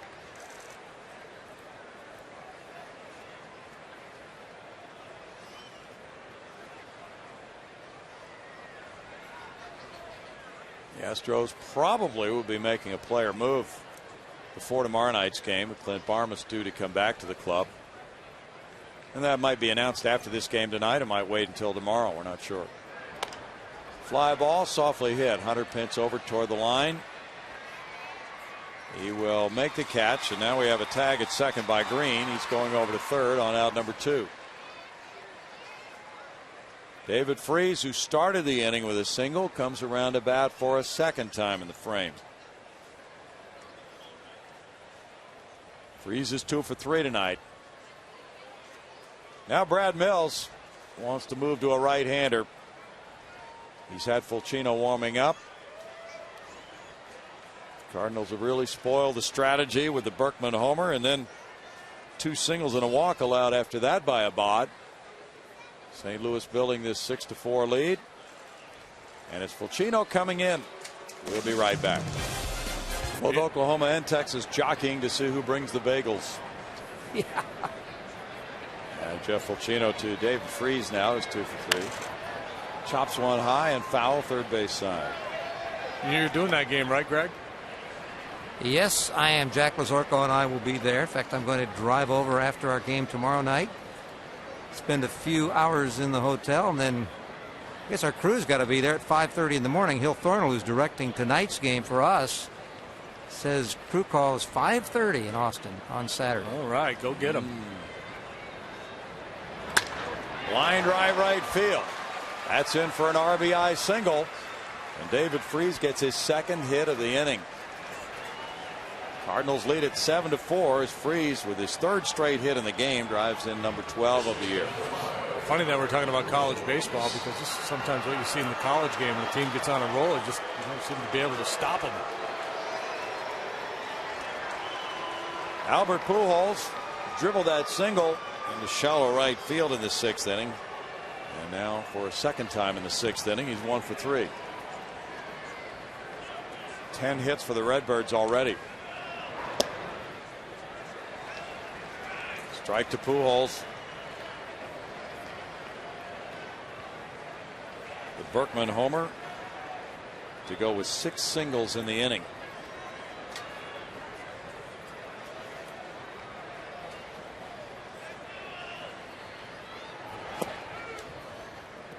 It's a 1-ball, 1-strike count.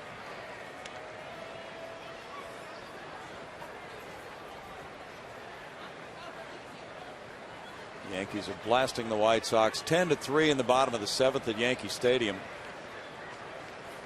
Yankees have done some blasting this year with their offense. Whoop. 2 balls, 1 strike. Yankees began the day 2 in front of Tampa Bay in the AL East, with Boston 4 behind with a 10-13 record.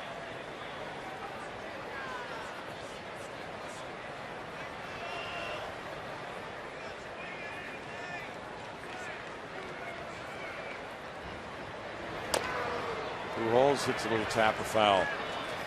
2 balls, 2 strikes. On one of the baseball shows, there was a comparison to Pujols when he really got off to a bad start earlier this year, and his stance had changed a little bit from last year. He was more upright when he wasn't hitting well. Now back to more of a crouch, using his legs more.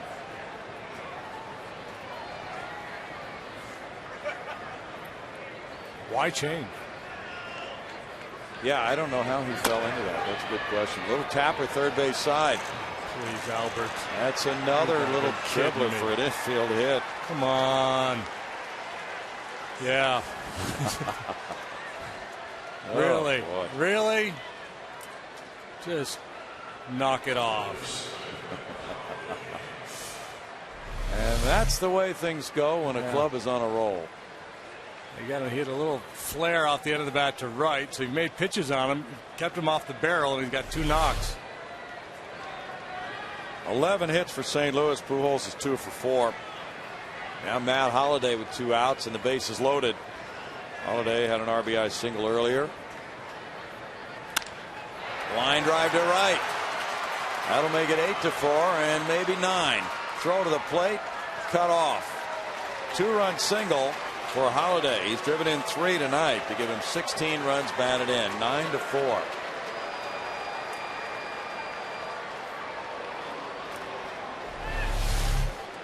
This is just insane. It's good inside out swing by Holliday. As he picks on that fastball. He's in on him a little bit.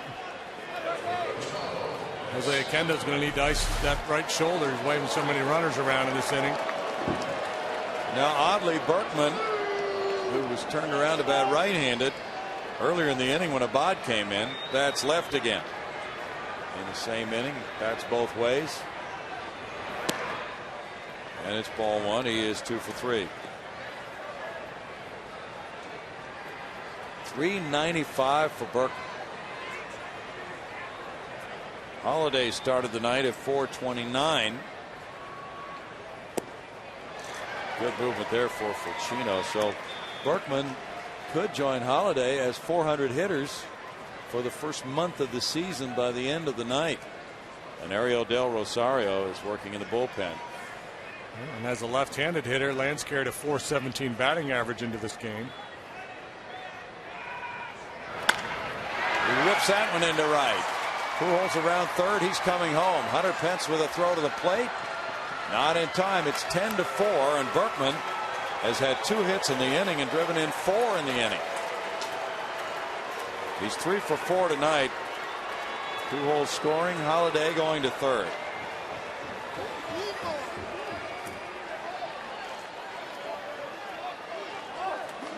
I wonder what the record for singles in an inning is. There's been 9 singles in this inning. And a homer. 10 hits in the inning. And Brad Mills has Rosario warming up. Rasmus is due up next.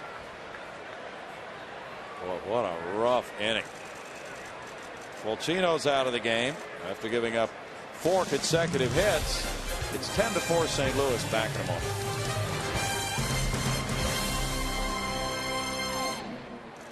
Ten-hit inning so far for the Cardinals, and it's Del Rosario coming up, making a 9-run 10-hit inning. Del Rosario is pitcher number 4 of the night. Yeah, that kind of inning will muddy your scorebook a little bit. Del Rosario working for the 12th time this year, and second time in the series. He worked an inning and 2/3 last night, allowed 4 hits, 3 runs through 31 pitches. Facing Rasmus, who looks at ball 1. Imagine if Del Rosario were able to retire Rasmus here, we'd hear a fairly sarcastic cheer rise up from the patrons. Oh, yeah. But it'd be worth it just to get the out. 2 balls, no strikes.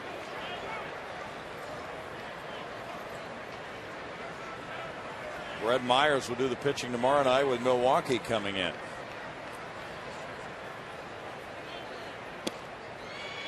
Strike there makes it 2-1.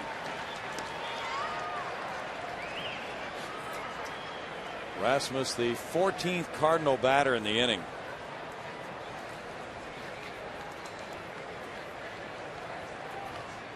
This is starting to resemble that inning we had back when I was playing in Cincinnati. Oh, yeah. The Jim Clancy Bob Forsch game at Riverfront. They scored 14 runs in the inning. Yeah, they scored 14 in the first. And they had like 16 hits. Sounds about right. A whole bunch of singles, too. A bunch of singles, yeah. Wallace blocks it. Tosses to Del Rosario for the out. 14 batters. 10 hits, 9 runs for the Cardinals, and they have opened up a lot of working room. 10-4. Kyle McClellan has plenty of working room after they opened up things with a 9-run top of the 6th inning. The Astros come up in the bottom half, trailing 10-4. 13 Cardinal hits, 6 for Houston. Bill Hall smashes one into center field. Hall was 0 for 2. He had lined to first. This time he finds an opening for that single. Time to take a look at our AT&T Trivia Challenge to get our mind off what we just saw. In the 1961 expansion draft, what former Cardinal did the Houston Astros, or actually Houston Colt 45s at the time, choose with the 5th overall pick? He was more famous for playing for another team, and he became quite well known here. Still live here? I'm not sure. I don't think so. Okay. Never see him. Chris Johnson gets underneath it, fly ball right center field. Rasmus and Berkman go for it. Berkman gets out of the way. Rasmus handles it. Throws back to first base. Bill Hall gets back just ahead of that one-hop throw. One long out. Here's a clue. He was an infielder as a player. Okay, let's see. Bob Lillis came from the Dodgers. Ah, you have the right answer, but the wrong reasoning, because he did play 1 year for the Cardinals. That's the correct answer, by the way. Okay. He played 1 year prior to the draft for the Cardinals, and he did come from the Cardinals, but as I said, he was more well known as a Dodger. Okay. So you got it. How about that? Well, he was a good shortstop. Humberto Quintero is grounded out and hit a fly ball to left. Brian Bogusevic is in the on-deck circle. There is strike one. The Flea. He was it. Player and man and coach and manager. That's right. And player development and scouting too.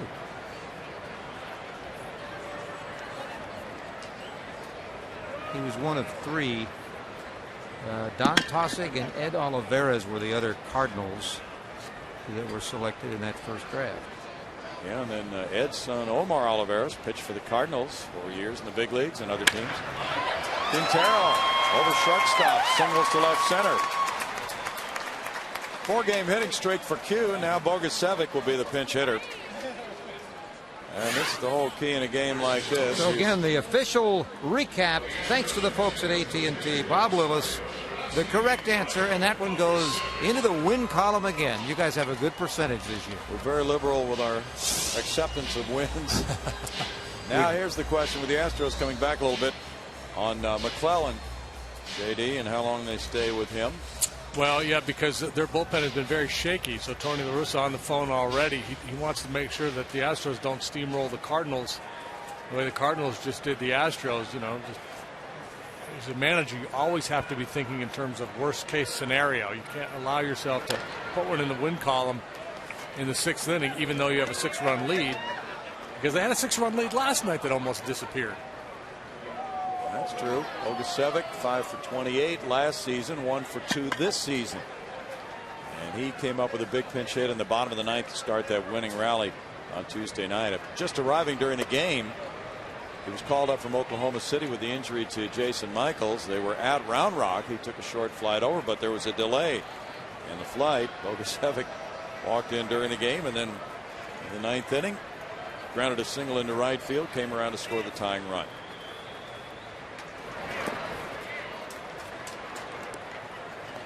Two balls and a strike. A lot of things, of course, could happen. Brad Mills was asked before the game, well, what's your player move going to be? And when will you make it? After the game tonight? Before the game tomorrow? He said, well, we'll make it before the game tomorrow at some point. It might be tonight, but we're not really sure how things can develop. Any number of things could happen. Somebody could get hurt in this game. So he wasn't ready to disclose who would be leaving to make room for Clint Farmas. There's a shot, diving play, Tyler Green, backhanded flip. Descalzo, no double play, but a good effort by Green to get the force play for out number 2.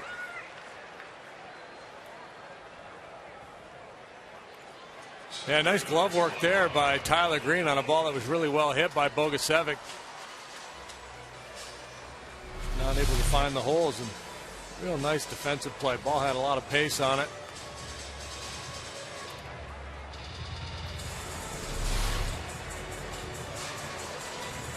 Michael Bourne has a double in 3 trips. Yeah, that's one of those questions the reporters are compelled to ask, but they know full well the manager's not going to tell them what the move is. That's true. It's kind of a little dance they do. Yes, they do. So they feel they're not doing their job if they don't ask, but they know they're not going to get an answer.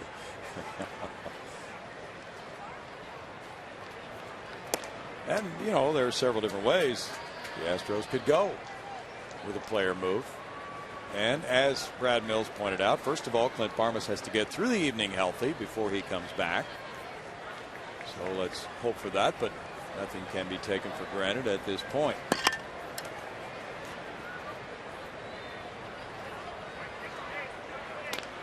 Bouncer first, goes foul. 2-1. Yeah, and you don't want that kind of stuff leaking in the media before you get a chance to talk to the players. You know, it's really bad form if a player finds out from someone other than the manager or the GM that he's been sent to the minor leagues. If some reporter comes up to him and says, "Hey, I heard you're the guy that's going to AAA." Absolutely. That's not good. Not at all. 3-1, and of course the question came up about Angel Sanchez. What would Brad's plan be for him? He said, well, you know, I talk to the players all the time, but I'm not going to talk to somebody about a pending move if it involves him until it happens. And Michael Bourne takes the walk to load the bases for Angel Sanchez. Well, and Angel knows the deal. He knows that Barmas was signed here to play shortstop, and that when Barmas comes back, he'll be the primary shortstop. But that doesn't mean Angel won't get playing time both there and other places in the infield. And at some point, if Clint's struggling and the Astros need offense, maybe Angel gets a chance to garner more playing time. And Angel, to his credit, he's just happy to be in the big leagues. Absolutely. There's Jason Mott getting ready in a hurry. Bases loaded. If Angel goes deep, it's 10-8. And he's 0 for 3 in this game, trying to extend his 5-game hitting streak.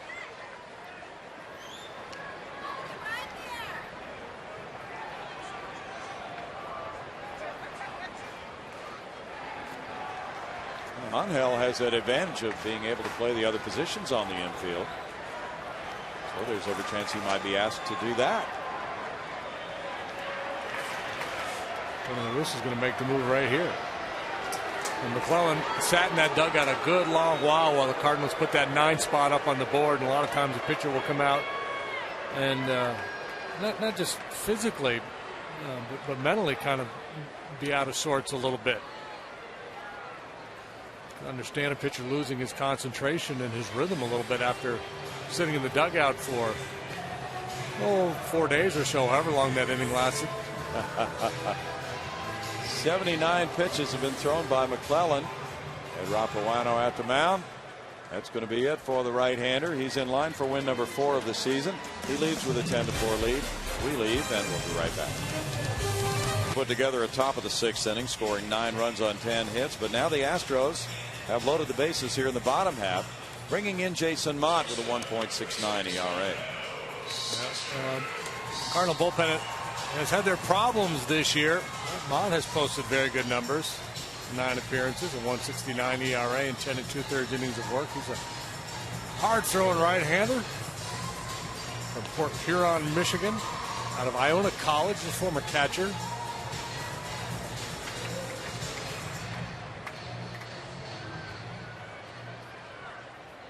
Mott goes to work with the bases loaded here with Angel Sanchez the batter. He's 0 for 3.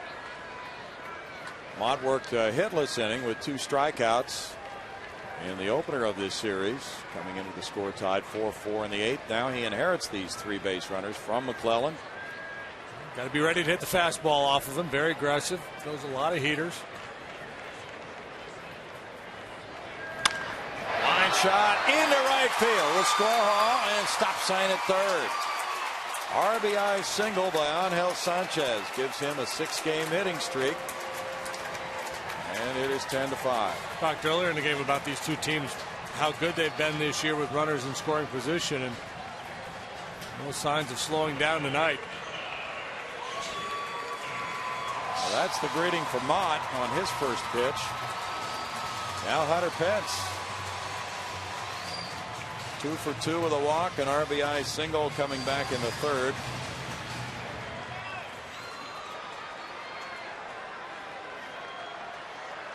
has had 7 straight scoreless appearances, but these 3 runners don't belong to him when he came in.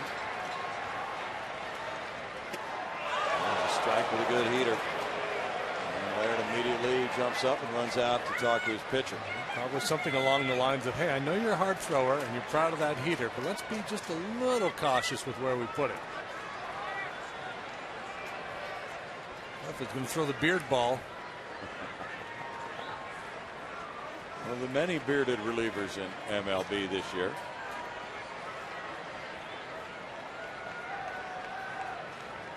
Carlos Lee's on deck.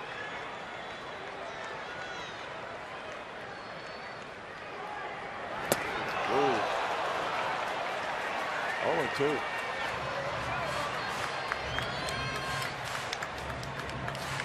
And no food up there, even for Hunter, as quick as he is. That's a tough fastball to do anything with. Neck high by the time it crosses home plate. Mott was drafted in 03 in the 19th round by the Redbirds. Wow. Right down Broadway. And that's a surprise for an 0-2 pitch. But in the 6th inning, the Astros get a run on 3 hits. They leave 3. It's 10-5. Who's in for the Astros? The Cardinals lead it. Cardinals are up 10-5 as we go to the 7th inning. The Cardinals sent 14 men to the plate in a 9-run, 10-hit 6th inning. Jose Valdez pitched last night. His ERA has climbed to 15 after he gave up 3 hits and 1 run in 1/3 of an inning last night. Jose have just 4 big league appearances under his belt so far this year. It's the entirety of his big league career you're looking at right there. He's not a youngster, though. Jose, 28 years old, originally signed by the Yankees. Been a long time in the minor leagues. Last night he fell behind some hitters. Now he's getting loose before facing Gerald Laird. Laird has an RBI single and a walk in 3 trips. Miguel Batista warming up now for the Cardinals.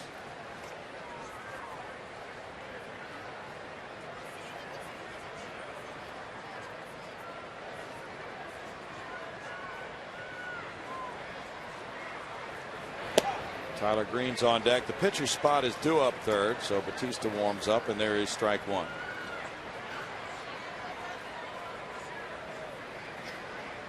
Valdez was recalled from AAA Oklahoma City on the 15th of April.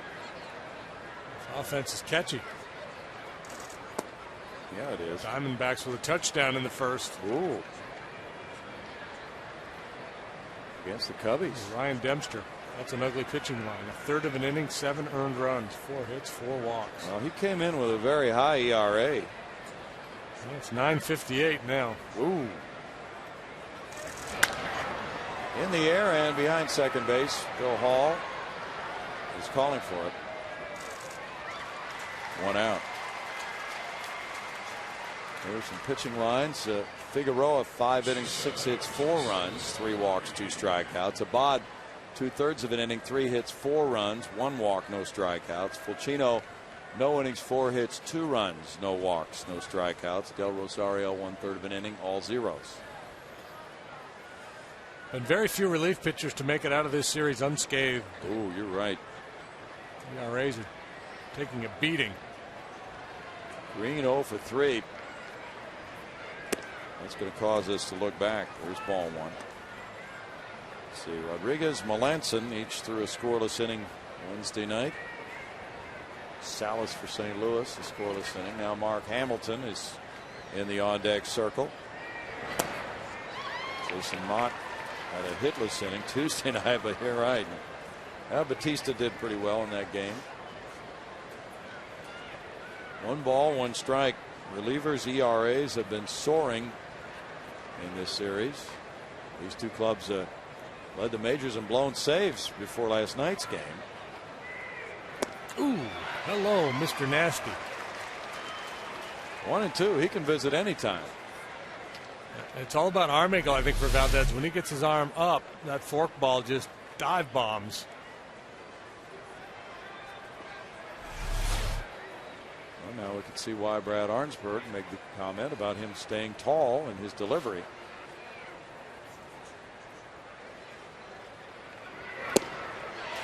And he gets a swing and a miss and strikes out Green. Now Mark Hamilton will pinch hit for Jason Mott. And now he comes after that fork ball or split finger pitch. He comes with a 95-mile-an-hour running fastball with a little sink. That's pretty impressive stuff there. The guys in the Cardinal dugout, getting their first look at Valdez, they'll be talking about that. And, hey, what was that? What was that? Where'd he throw you? Is that a splitter? Man, he threw it hard. Mark Hamilton's 1 for 4. Taking ball 1. Kyle McClellan in 5 2/3 innings allowed 8 hits, 5 runs. He walked 2 and fanned 2. Jason Mott in 1/3 of an inning allowed 1 hit, no runs with no walks, 1 strikeout. And Batista's been warming up to come in next.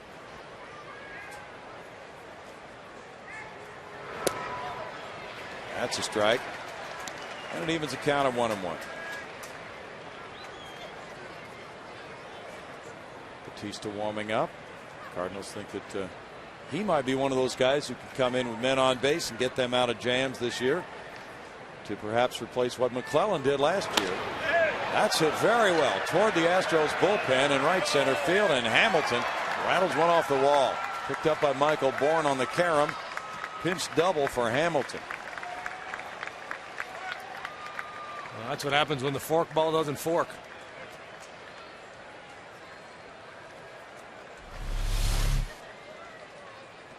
See the wide grip he takes with it. And that one just didn't have that good tumbling action that the one we showed you earlier did. That one fairly soft, just kind of sat there for him, and Hamilton misses a home run by just a few feet. Sure did. That becomes more of a knife ball with the knife turned around backwards. So there's the double, and 14 hits for the Redbirds. Descalzo's the batter.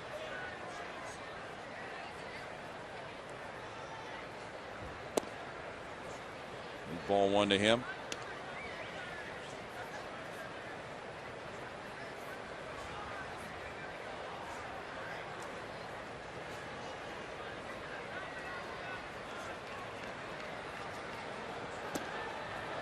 It's a 2-ball, no strike count to Descalzo. Well, the Redbirds will host the Astros in a 2-game series in St. Louis, May 18th and 19th. Cardinals are back here in Houston June 7th, 8th, and 9th. And their final trip to Houston this year is September 26th through the 28th. The Astros have a second trip to St. Louis in late July, a 4-game series.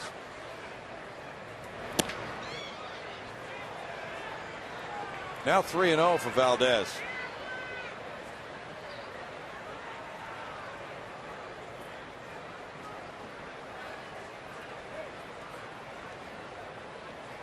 Stephen Drew hit his second home run in that Arizona 7-run first against the Cubs. 26,331 is the paid attendance tonight at Minute Maid Park.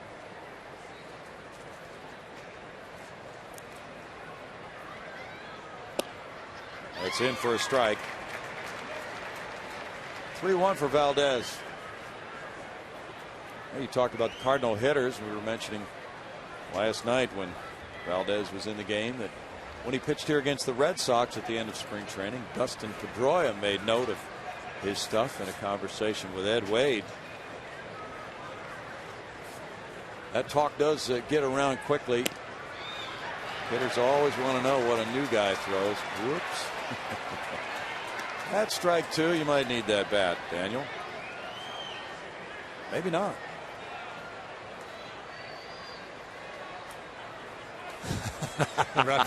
Saying, I told him. Said strike. I don't know why he's thrown his bat away for him. Kid's probably apologizing profusely. Yeah. I didn't mean to show you up, Ed. I'm just a rookie. Don't take it out on me. I'm a really good guy.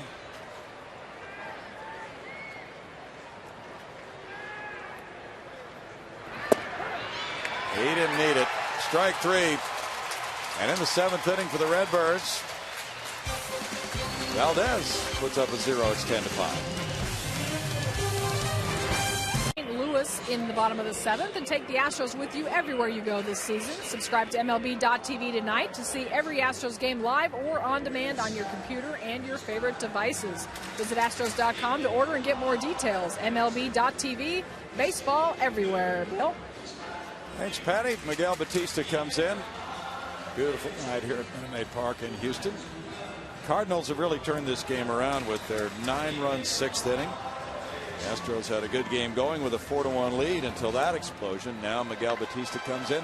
His ERA is under 1 with a 1-1 record. We've been talking a lot about the struggles of the Cardinal bullpen, but his numbers too very, very good, along with Jason Mott, who preceded him. Batista, that 0.96 ERA for 9 1/3 innings. So just a 1 earned run so far this year. The big problem has been their closer, the man who was their closer at the start of the year, Ryan Franklin, and has been for the last couple of years. He's really struggled. Carlos Lee had the RBI double in the 5th. He's 1 for 3. That snapped the 0 for 17 for El Caballo. Yeah, so if you're looking for positives tonight, the Astros with 9 hits. Carlos ending that long hitless streak. Chris Johnson hit a home run. A couple of guys have been struggling with the bat, showing a little life. And the shortstop, Tyler Green, there. And what will be lost in a game like this is a pretty solid effort from Nelson Figueroa, too. Yeah. Yeah, it was. And it turns out the numbers don't look great. 4 runs allowed in 5 innings of work. But, you know, got you through 5, having allowed just the 1. A couple men on base when they left. They came around to score, so they were charged to his record.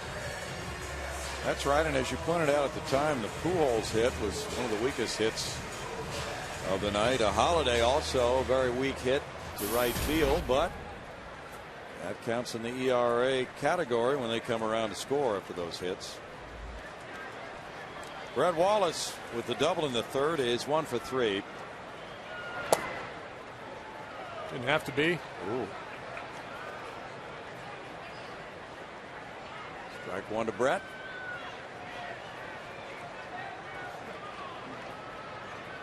Washington beat the Mets 4-3. Livan Hernandez the winner.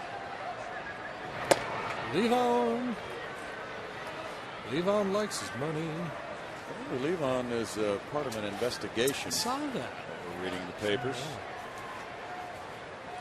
Well, his name showed up, right? Yeah. An investigation of some guy who's some automobiles. Scurrilous character. Yeah. Property owned by him, reportedly. And there's a line shot to left field. Backhanded by Holiday, drops it. Here's Wallace headed for second base, and the throw would have had him, but it's offline. Wallace gets his 2nd double of the night, and number 9 of the year. Another multi-hit game for Brett Wallace tonight. Hanging out line drives everywhere. This man cannot be stopped. Oh, that's a good swing.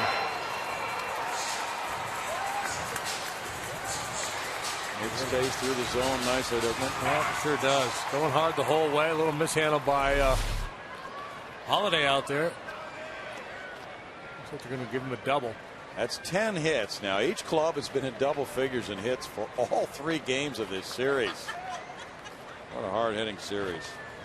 Bill Hall is 1 for 3. Wallace had a .432 on base average when this game started. Well, you talked earlier about Brad Mills saying it wasn't time to change the lineup to move Carlos down, and a lot of people think Wallace should be hitting higher in the order, and I don't know when that time comes, but I'm sure Brad's looking at the same numbers everybody else is looking at. And the one I looked at today, Carlos has had twice as many at bats with runners in scoring position than Brett Wallace, by virtue of hitting in that 4-hole. So. At some point, if Carlos doesn't get it turned around and Wallace continues to hit well, I'm sure Brad will contemplate doing that. There's 2 reasons why you don't. One, Carlos is a guy who's hit in the middle of the order his whole career, cleanup type guy, and you're hoping he can kind of return to form. 2, Wallace is still a very young player, and although his makeup tells me it wouldn't bother him, you're afraid to mess with a guy who's going so good. Also, okay, now we're going to hit you cleanup. And you don't want a young guy to think, okay, now I got to start trying to lift the ball to hit it out of the ballpark because I'm the cleanup guy. Good point. You probably just let him stay where he's at and just do what you do. not only in terms of where he hits in the order, but in terms of any mechanical changes you might start thinking about to try to take advantage of that bat speed and see if he can hit more home runs. I don't know if this is the time in his career to do that. Maybe just leave him alone and let him hit for a year and see what you've got before you say, okay, we need to find a way to get this guy to lift the ball or hit the ball with more backspin or whatever it takes to knock it out of the ballpark. Right now, a 370 hitter, that's okay. You know, you don't shake a tree and find a guy who can hit 370. No. 2-2. Well, offensively, the Astros really have done fine. They're 7th in the league in runs scored. That's a big improvement over last year. And they have hit for a high batting average. They had a lot of big innings this year. They've gone from bottom of the barrel to middle of the pack. Pitch down and in, goes for ball 3. 3-2.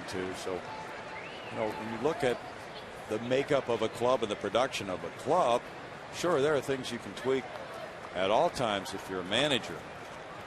But is it an emergency situation? Well, Mike Barnett has worked very well with these hitters, a number of them off good starts right now.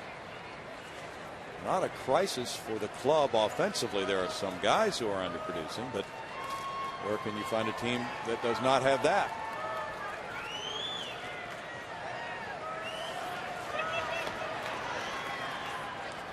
Anuri Rodriguez is warming up for the Astros. San Diego.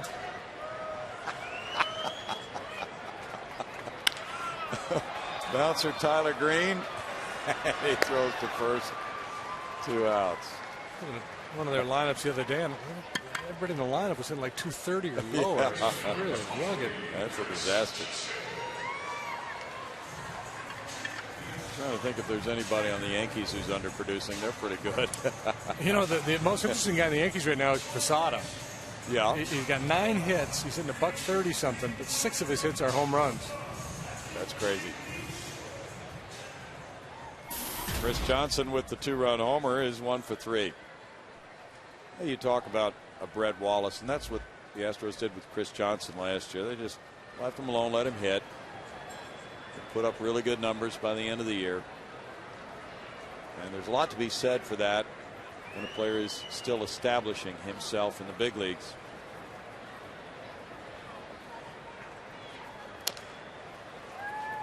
Well, and frankly, if the Astros thought they were going to contend this year, there would be more of a sense of urgency to shake things up.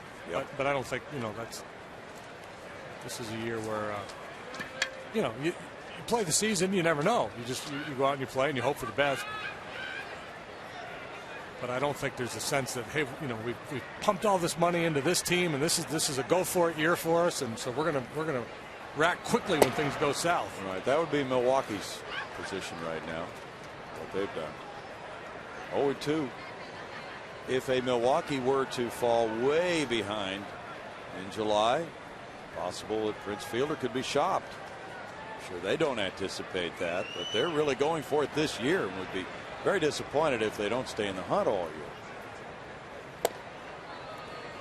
Batista missing outside, goes to a 1-2 count. Yeah, I don't see a scenario where they don't stay in the hunt all year. They're a very talented club, and yes, we had this conversation on the road trip. I think the National League Central is being underrated by a lot of people. I mean, there's, you know, nobody's off to a great start. A lot of clubs hanging around 500, but I think there's good teams in this division.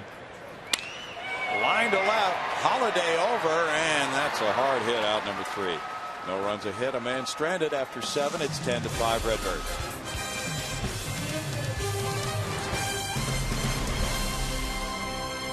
Is going to show you Freeze.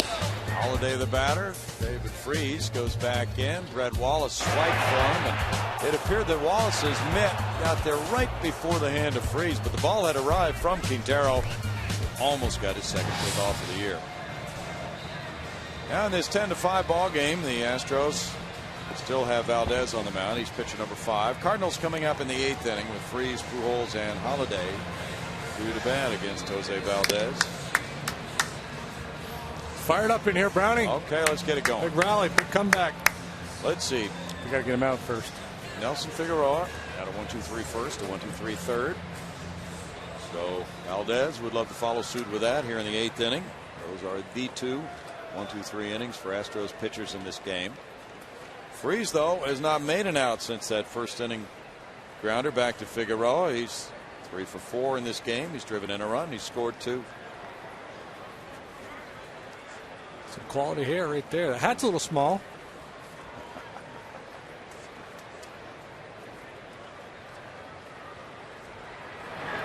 Freese takes, and there's strike 1 for Valdez. Well, there's some fat batting averages up on that scoreboard. 363 for Freese. Yeah. 439 Holiday, 402 Berkman, 373 Wallace. Johnson rifles it across. There's 1 out. Well, that's right. You are reading the. Forgot the new board does have the updated averages for the entire lineup. That's nice. There's really somebody in the control room with an abacus doing some quick math. There's probably an app for that, Browning. You can probably get a batting average app for your phone. There's got to be a batting average app. Yeah. There's an app for everything else. There's Brad Arnsberg's next move. He's going to put an app together for his pitchers, how to pitch guys, and they're going to just look at their phone. Those batting averages we talked about. They are gaudy. Pujols began the night at 250. Strike 1 to Albert. This may be the softest twofer in his career. He's got 2 knocks tonight. Both came in that crazy 6th inning. A little flare and a swinging bunt.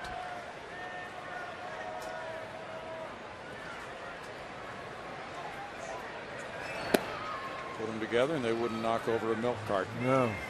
1 ball and 1 strike. But that's the crazy thing about this game. Pujols will rip some line drives. It'll be caught. Still, he's not the type of guy to get 2 hits like that in one game. 1 and 2. I think that's the spot right there. That down and in's not a bad place to go. He's got to work a lot harder to get to that pitch than the ball away or the ball up.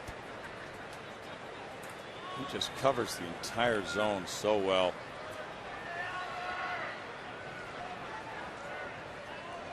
Very hard to finish off.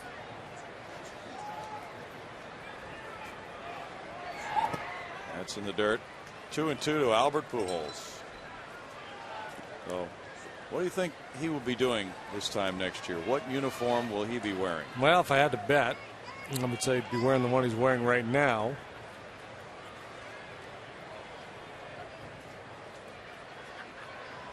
From the word on the street, his people want an 8 to 10 year deal.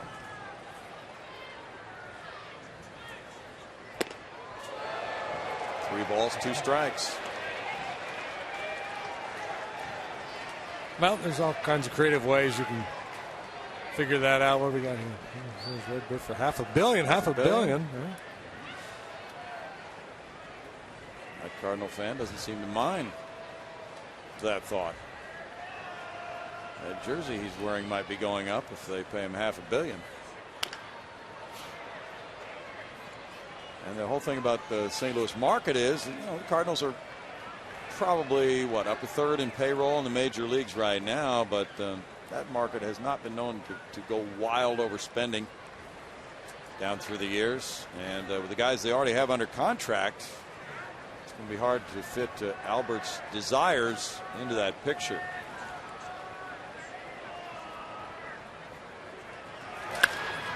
Fly ball, left center field. Carlos Lee back. Michael Bourne watches Lee. I think if I were the Cardinals, I would open negotiations with a clip of Dr. Evil offering him $1 million. Just for fun, you know? Yeah. Inject a little levity into it. Matt Holliday, who already signed his multi-year deal, is 2 for 3 in this game. He's driven in 3. He's drawn a walk. So Holliday's under that long-term multi-million-dollar contract. They have Chris Carpenter. Adam Wainwright was injured this year. And they have to fit all that together. But from what we're hearing, the Cardinals would certainly be willing to offer a very competitive package on a yearly basis, but not that many years that the Pujols camp wants. They'll end up giving him part ownership in the club, whatever he wants. He'll be there. 1-1. Then you have to ask yourself, if you're Albert, okay, let's see, what are the markets that would be looking for my services? Yankees are well set. The Red Sox are well set at first base. Cubs, sure, they might be willing to pony up. Holiday went for it. 1-2. It would be strange if he came back in a Cubs uniform to play in St. Louis. Be almost like Berkman coming back to Houston in a Cardinal uniform. Players do travel around.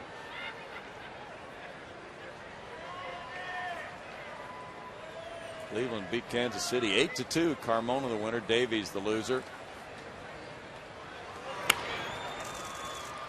One hopper. Sanchez throwing from the outfield grass. Good play to get Holiday. It's a 1-2-3 inning in the 8th for Valdez. Cardinals lead it 10-5. At Minute Maid Park, the Cardinals trying to win a series to make it 5 straight series. They have won. Have built together this nice 5-run lead, but the Astros have thoughts of stirring up trouble in the late innings. That's what they've been doing in this series. And we have a new player in the game, Nick Punto, at second base for St. Louis, while Daniel Descalzo has moved from second to third base. Humberto Quintero leads it off. He's 1 for 3. Miguel Batista delivers, ball 1. Joe Inglet is on deck to pinch hit for the pitcher Valdez. Anuri Rodriguez warming up in the bullpen.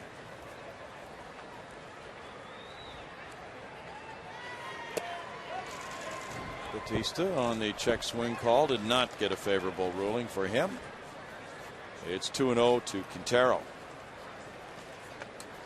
Not a lot of action in the National League today, Brownie. What's the problem? I don't know. Teams must be traveling. Yeah, I think it is. A lot of them played Monday and wound up. Oh, there's a hot shot going into left field. Quintero hit that ground ball. It hugged the ground, and Descalzo, who just moved over from second to third, couldn't stop it. But Quintero's aboard.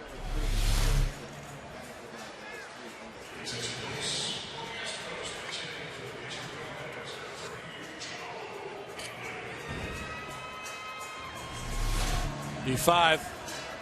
E5 it is. Hard hit, but should have been able to at least knock it down. And if you knock it down at third base, the ball hit that sharply, you're probably going to corral it and throw him out. Something in the air, Brownie. I'm sneezing like crazy all of a sudden. What's going on? I think it's that wind has reversed on us. It's coming in from the north, bringing in a lot of pollen. Joe Inglet looks at ball 1. That was the first error for Descalzo this season. Oh, Inglet with a 174 average with 4 hits and 23 at bats as an RBI. Pinch hitting, 1 for 13 on RBI. Got a start last night. Got a couple of hits. Flares this one near the left field line. 3 players giving chase. That's a fair ball.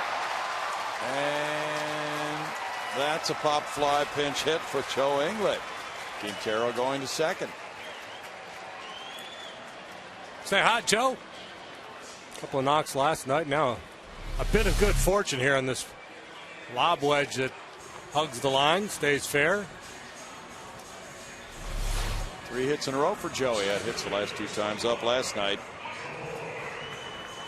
Now Michael Bourne with a double and a walk comes around. Angel Sanchez on deck. I've got an idea for a television experiment. What do you want to do? Sneeze on the telestrator. Might make for good TV. This might be the night to try any idea you want. Here's ball 1. Tampa Bay beat Minnesota 6-1 to sweep that twin bill. Jeff Neiman winning his first. And no hitter through 5. Fly ball left. Holiday backing up. Catches that one. 1 out. Well, Tampa Bay, after that rough start, are now 14-11. They've won 5 in a row, chasing down the Yankees in the East. Twins 9-15. Yeah. Definitely some concern in Twins land. That's untwin-like. Sanchez 1 for 4, an RBI single in the 6th inning. The Astros have kept on the attack. They've had hits in every inning but the 4th tonight. It's ball 1. Jose Valdez in 2 innings allowed 1 hit, no runs with no walks. He struck out 2. He and Del Rosario, who pitched 1/3 of an inning, the only 2 Houston pitchers to lower their ERAs in this game tonight. That one's up the right field line. Berkman coming over, and near the line he reaches out and catches it. Here's the tag by Quintero, who'll go to 3rd. Nice play by Berkman for out number 2. Yeah, it's been a mixed bag for Lance in the outfield in this series. He made a couple of real nice plays, one on Chris Johnson in particular, going deep into the corner, and then he got switched it around on Sanchez's ball last night. Ended up going for a double, but for the most part, talking to folks here with the Cardinals, they said he's handled the position pretty well.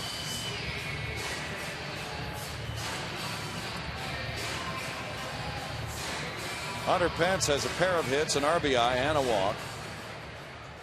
Of course, Lance has played a lot of outfield, haven't really played there regularly since '04. But the Cardinals have seen enough of him there to know that when healthy, he can make the plays that an average fielder would make. He played center field here. Yes, he did.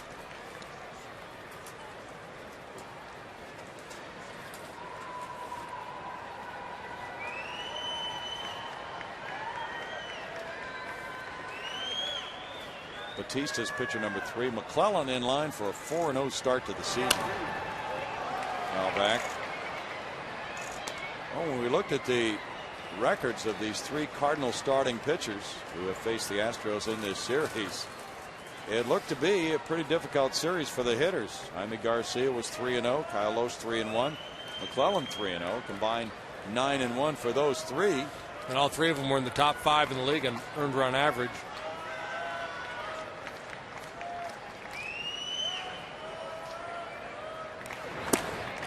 Lohse, pretty strong candidate for pitcher of the month. He sure is. 4-1 with an ERA below 2.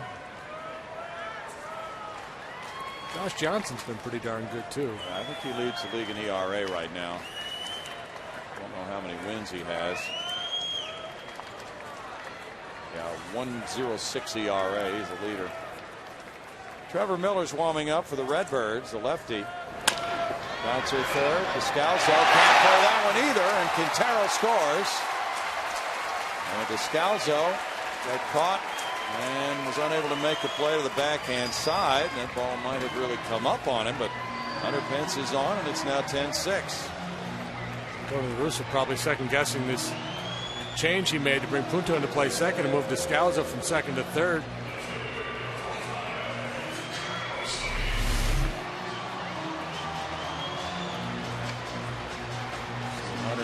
On that, and he just didn't get it in his glove.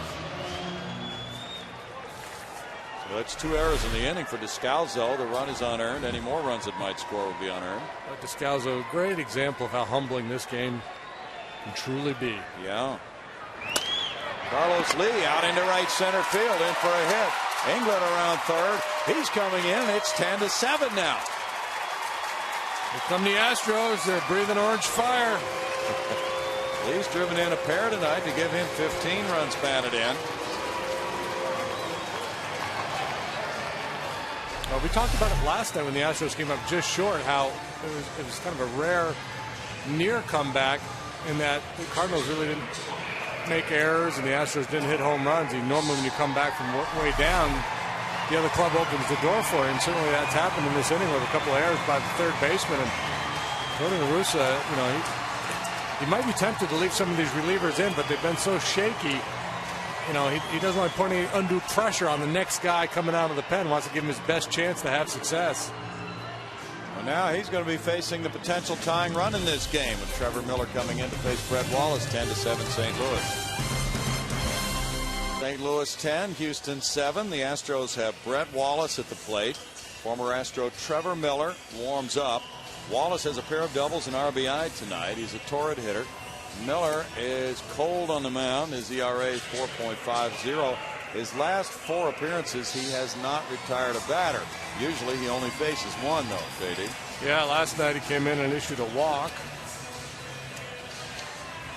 It was in the 8th inning. Michael Bourne, I believe. I think Wally got a base hit off him the night before. That's right. And so he's had a look at Miller, who features a sweeping breaking ball, and then he'll try to run that fastball in on your hands. He's not a real hard thrower. So just stay on that breaking pitch and hit it into the Crawford boxes, and we're tied. And folks that remain will go nuts. Bill Hall on deck. This one gets by Laird. And a wild pitch or pass ball, whatever, allows the runners to move up. The Cardinals unraveling defensively in the inning with 2 errors, and now that problem. Yeah, they played some sloppy baseball in this series. A lot of it going on behind home plate, not being able to handle balls, and Laird's looking for that slider away. It looked like Trevor just threw him a good down and in fastball. That'll go as a pass ball, but in all likelihood, it was a case of Laird being crossed up, calling for one pitch and getting the other. That's ball 1.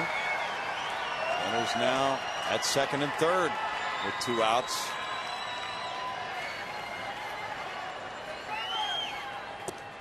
And that one's wide for ball 2. You get the feeling that we've moved to the American League? I really do. I think there's been realignment without anybody knowing. Crazy high-scoring game. It has been. We haven't seen this kind of baseball for years now. Mando Salas warming up, and it's ball 3. As far as Astros games, a lot of longer games, high scoring for both teams. It is kind of crazy. It's almost back to the 90s era. We might flash back to the year 2000, our first year in this ballpark. Now 3-0 to Wallace. Gotta start hitting some home runs.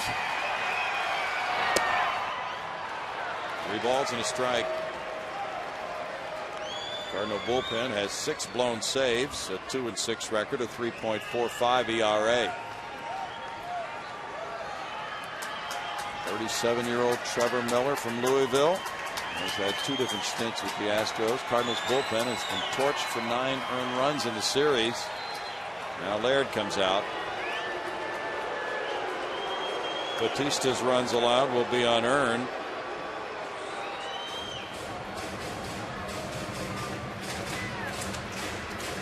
Miller and Laird not together tonight. Well, if I'm Trevor Miller, realizing that Wallace could tie this game, the thing that would scare me the most would be him pumping one the other way. So whatever it is I could do to prevent that from happening would be foremost in my mind right here. He missed and he walked him. Now the bases are loaded for Bill Hall. And in all likelihood, LaRusse will make another move to the pen. He's had a right-handed warming up. Hall provided the game winner Tuesday night in the last of the ninth. And now, if he goes deep, this place is going to explode. He's not going to get a chance to swing out Trevor. Double switch. Tony La Russa has been at this a long time. I wonder how many games his team has scored 9 runs in an inning, and he's had to sweat it out. Ooh. Now Brandon Lyon is getting loose for Houston. Tony making a couple of changes here at the same time in this double switch to get a more favorable position. Now he's bringing in Holiday from left. Holiday made the final out. And Salas is coming in from the bullpen. And we'll be right back. 10-7 St. Louis.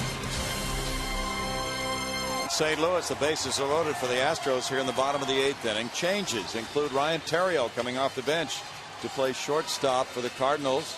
Tyler Green moves from shortstop to second base. Nick Punto moves from second base to third base. Daniel Descalzo leaving the game. And the pitcher Salas goes into Descalzo's leadoff spot with Theriot batting ninth. Bill Hall, the batter, with 2 outs in the inning.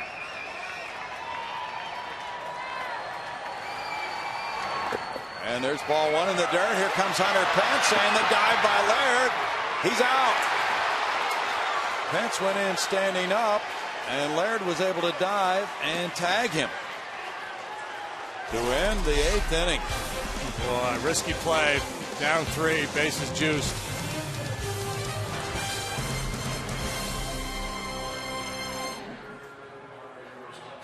Out by diving Laird. Yeah, you know, that, to me, that's not a bad play if you're down a run and you got a chance to steal a run as the ball kicks away. But down 3, with the bases loaded, you know, I'm sure Hunter's thinking the same thing out there now. You know, players just react to situations, and probably out there kicking himself right now, saying, "Man, why didn't I just stay put? Give Hall a chance to swing the bat." Nori Rodriguez is pitcher number 6 for the Astros with an ERA of 6.43 in his rookie season.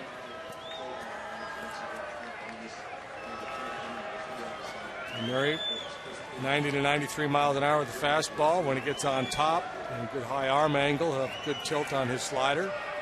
Otherwise, things flatten out, and that's when he runs into trouble. That's Berkman, hits 1 foul, strike 1. That's Berkman having one fine night here. A triple away from the cycle. Up to 402 for the season with those numbers.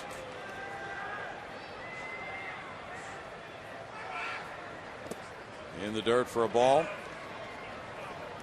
3 for 4 tonight in the series. Berkman is 7 for 13. 1 homer, 6 runs batted in this series. His first against the Astros. Clint Barmas 3 for 5 tonight. 2 runs batted in for Corpus Christi at Midland. That game has just ended. Midland won it 12-8. Clint will be heading for Houston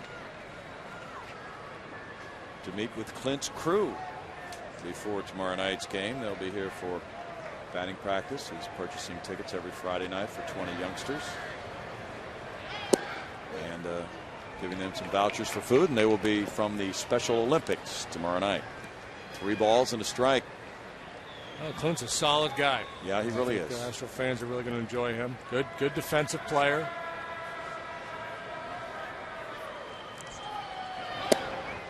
Ooh. Fastball makes it 3-2. That's a good pitch. I think if he could duplicate that pitch, he might like the result, JD. Goldberry back in there, Brownie? Yep. All right. See if he does it. Send that down to Q telepathically. Chances are about 10-90 he won't. And that fastball got out over the plate. You just don't see pitchers double up very much on fastballs inside like that. It's a good way to go because, you know, a lot of pitchers talk about pitching in to get out away, so hitters start to look that way. You've come in once, okay, now he's going to go away. And you can fool him by going in there twice in a row. Got back in there. That's a pitch Lance struggled with last year. Had a hard time getting to a good inside fastball. Most hitters do. Yes, that's right. He's checking the mark on his bat. Been an interesting return home for Lance Berkman. I guess you would have to say a triumphant return. Oh, yes. Very much so. He rips this one, it'll go foul. Almost got triumphant for more. Yeah. That one traveled a long way foul. Well, he has certainly spent a lot of time doing interviews.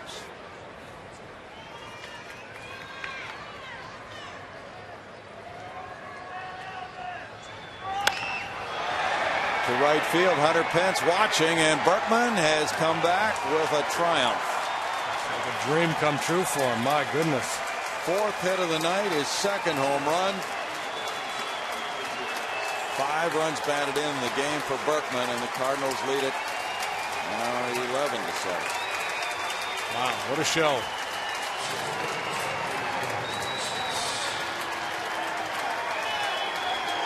A standing ovation when he was first announced here in that first game of the series, and a nice round of applause by the fans that remain here tonight, appreciating what he has done and More importantly, what he did so many years in an Astro uniform.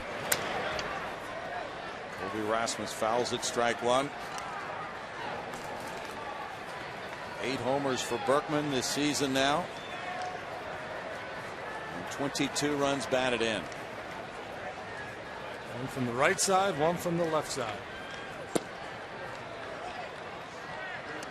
One of the best switch hitters in baseball history. 1 ball, 1 strike.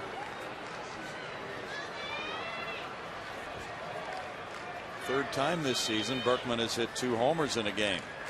28th of his career. 1-2. That makes Lance 8 for 14 in the series.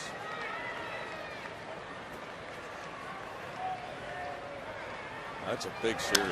Extra base hits. 2 homers, 7 runs batted in. That 8 for 14 performance in the series.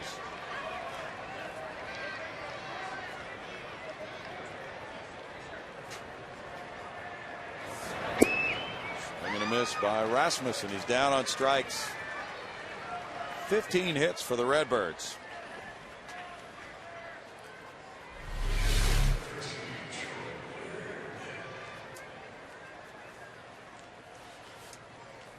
Breaking pitch for Rodriguez.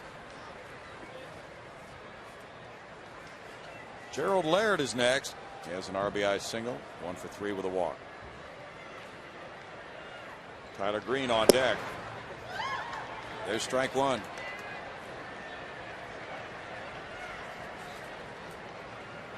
In that Corpus Christi loss, 12-8 at Midland, TJ Steele got his 9th steal of the year. No balls, 2 strikes. Interesting to see what kind of numbers he puts up by the end of the year with Corpus. Right now he's hitting .241. He is known as a 5-tool player, but has had problems staying healthy.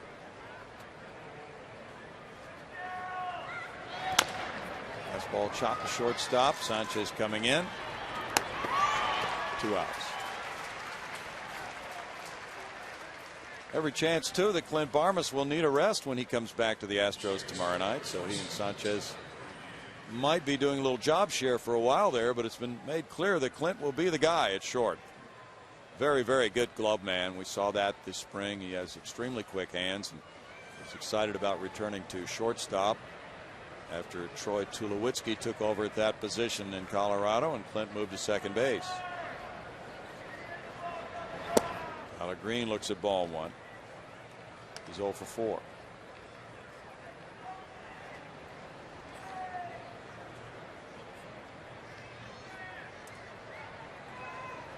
Swing better.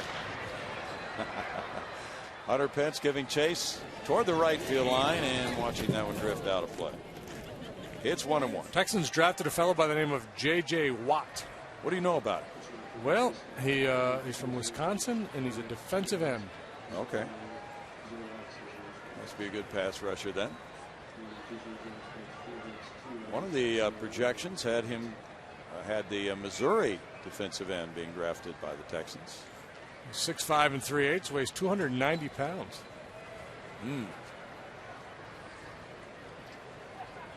His hand size is 11'1". Measure their hands? Oh yeah. Wow. 1 and 2. What's his ring size? They could tell you. You know what's going to be really intriguing is to see how Cam Newton does in the NFL after that John Gruden piece.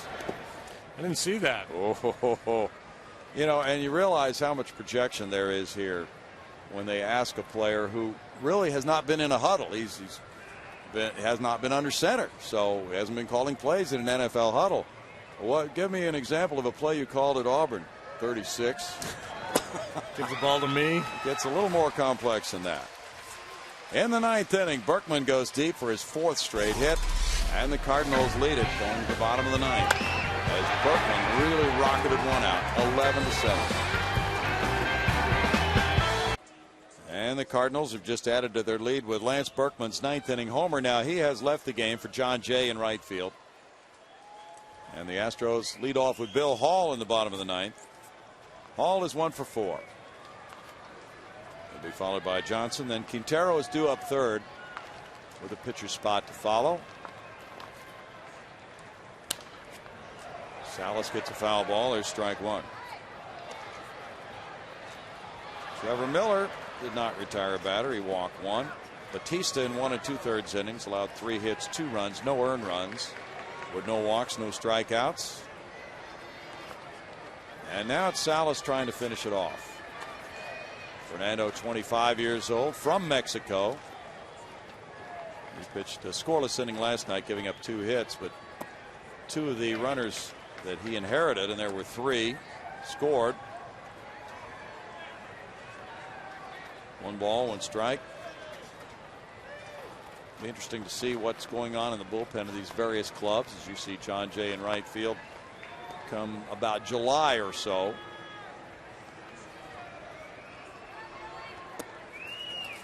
Two balls, 1 strike.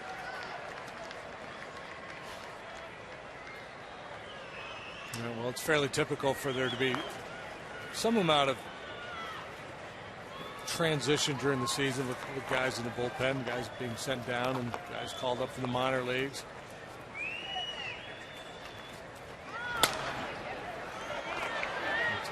The real curious cases are like the one here in St. Louis, where you've got a guy like Ryan Franklin who's had success as a closer, who has fallen on hard times. Will he be able to reclaim that role, or will they go in a different direction?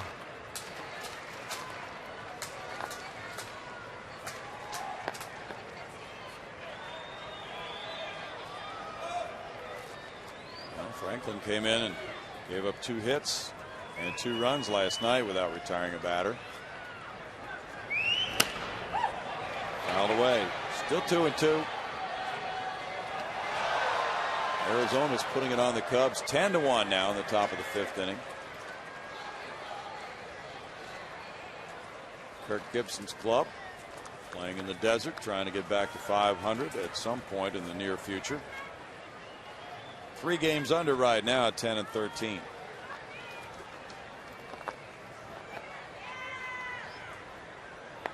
Coy Hill hit his first home run just a minute ago for Chicago. Now 10-1 Arizona. 3 balls, 2 strikes for Bill Hall, with the Brewers coming into town tomorrow night. So just to get my scorebook correct, Hunter was given a base hit on that ball at the 3rd last inning. Oh, he was? I believe so, because there's only 2 errors on the board, and McClellan had made one earlier. Oh, okay. Wow. I didn't realize that. That's generous. Very. Broken bat. He rolls out to shortstop. Whoa, a bobble by Terrio, and that's out number 1. Terrio was scratched from the lineup Tuesday night with a ribcage injury. This is his first action in the series. When the Brewers take the field here tomorrow night, they'll have a 12-12 record. And we saw them do a fair amount of hitting last weekend in Milwaukee. So the challenge is there for Brett Myers and the others who pitch in that series to stop one of the high-powered lineups in the game. Fielder and Braun. Some other pretty good hitters. Yuniesky, Betancourt could swing the bat. They've got Corey Hart Corey Hart's back, yeah. He wasn't there last weekend. The Astros won that 10-inning game Saturday night 9-6. Milwaukee won the opener 14-7. And then Randy Wolf pitched well in the 4-1 Sunday win for the Brewers. And the Astros will see him again this weekend. CJ rips that foul. No balls, 2 strikes. Brewers just lost 2 out of 3 in a series to Cincinnati. In all likelihood, the Brewers are in town by now, I would think. Yeah. And they rolled in earlier this evening. Traveling on the off day.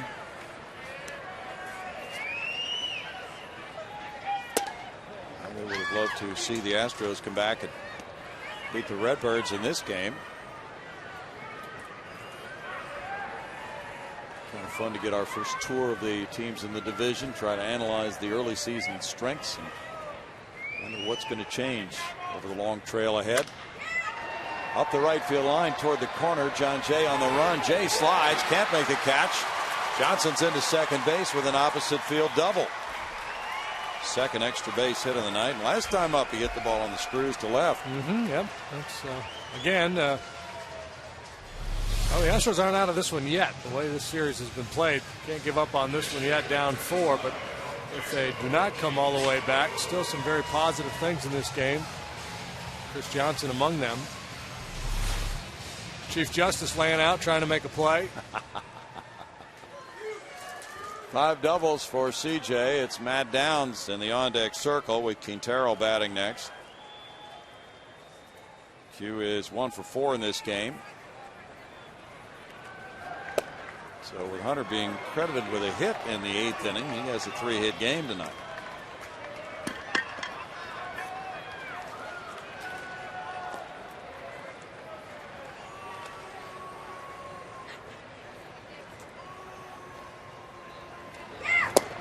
Salas gets a swing and a miss from Quintero and pulls in front of the count. 0-2 for the Cardinal pitcher.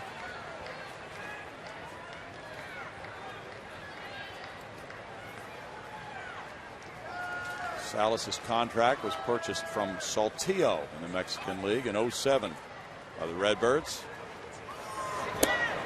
He gets a strikeout for out number 2. 14 hits for the Astros tonight. The Redbirds have 15.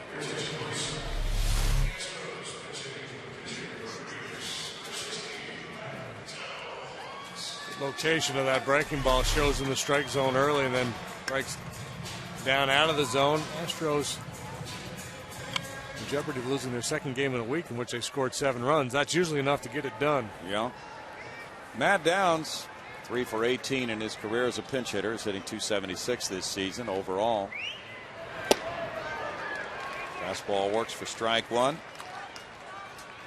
He's batting for Anuri Rodriguez, who in 1 inning allowed 1 hit, 1 run with no walks, 2 strikeouts.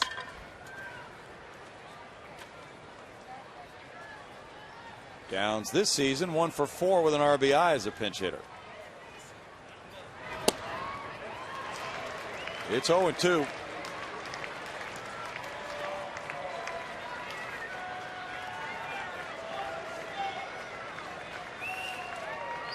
Five of the last 6 now. The Astros have been in double figures in hits.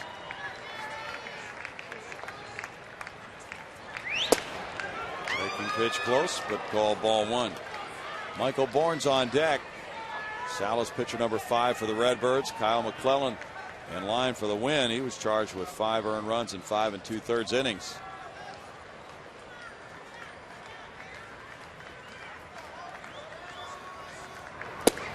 Astros led at 3-0 and 4-1. Starting pitcher can hang in there. The way this Cardinal offense is scoring runs, you can pick up some cheap W's. You can give up 5 or 6 runs and pick up a win. This series is so out of character. The Cardinals and Astros, who have played a lot of 3-2, 4-3 games over the years. Now it's 3-2. A couple of 6-5 games have been traded before this one tonight. Redbirds getting 9 in the 6th, with 14 men coming to the plate.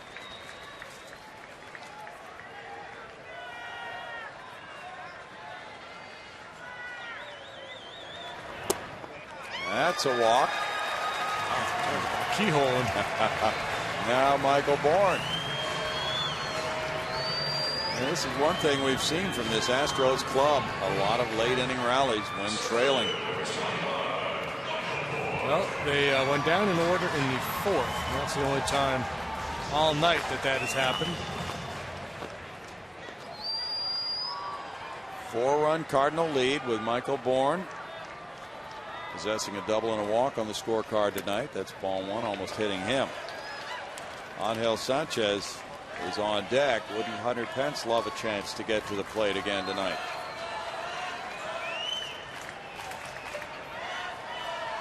Albert Pujols wants to come in and talk to his young right-hander.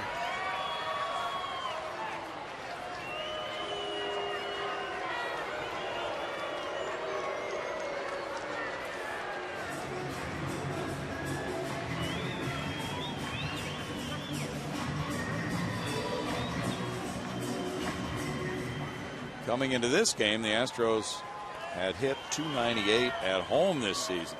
They're well above .300 now. The shot, diving stop.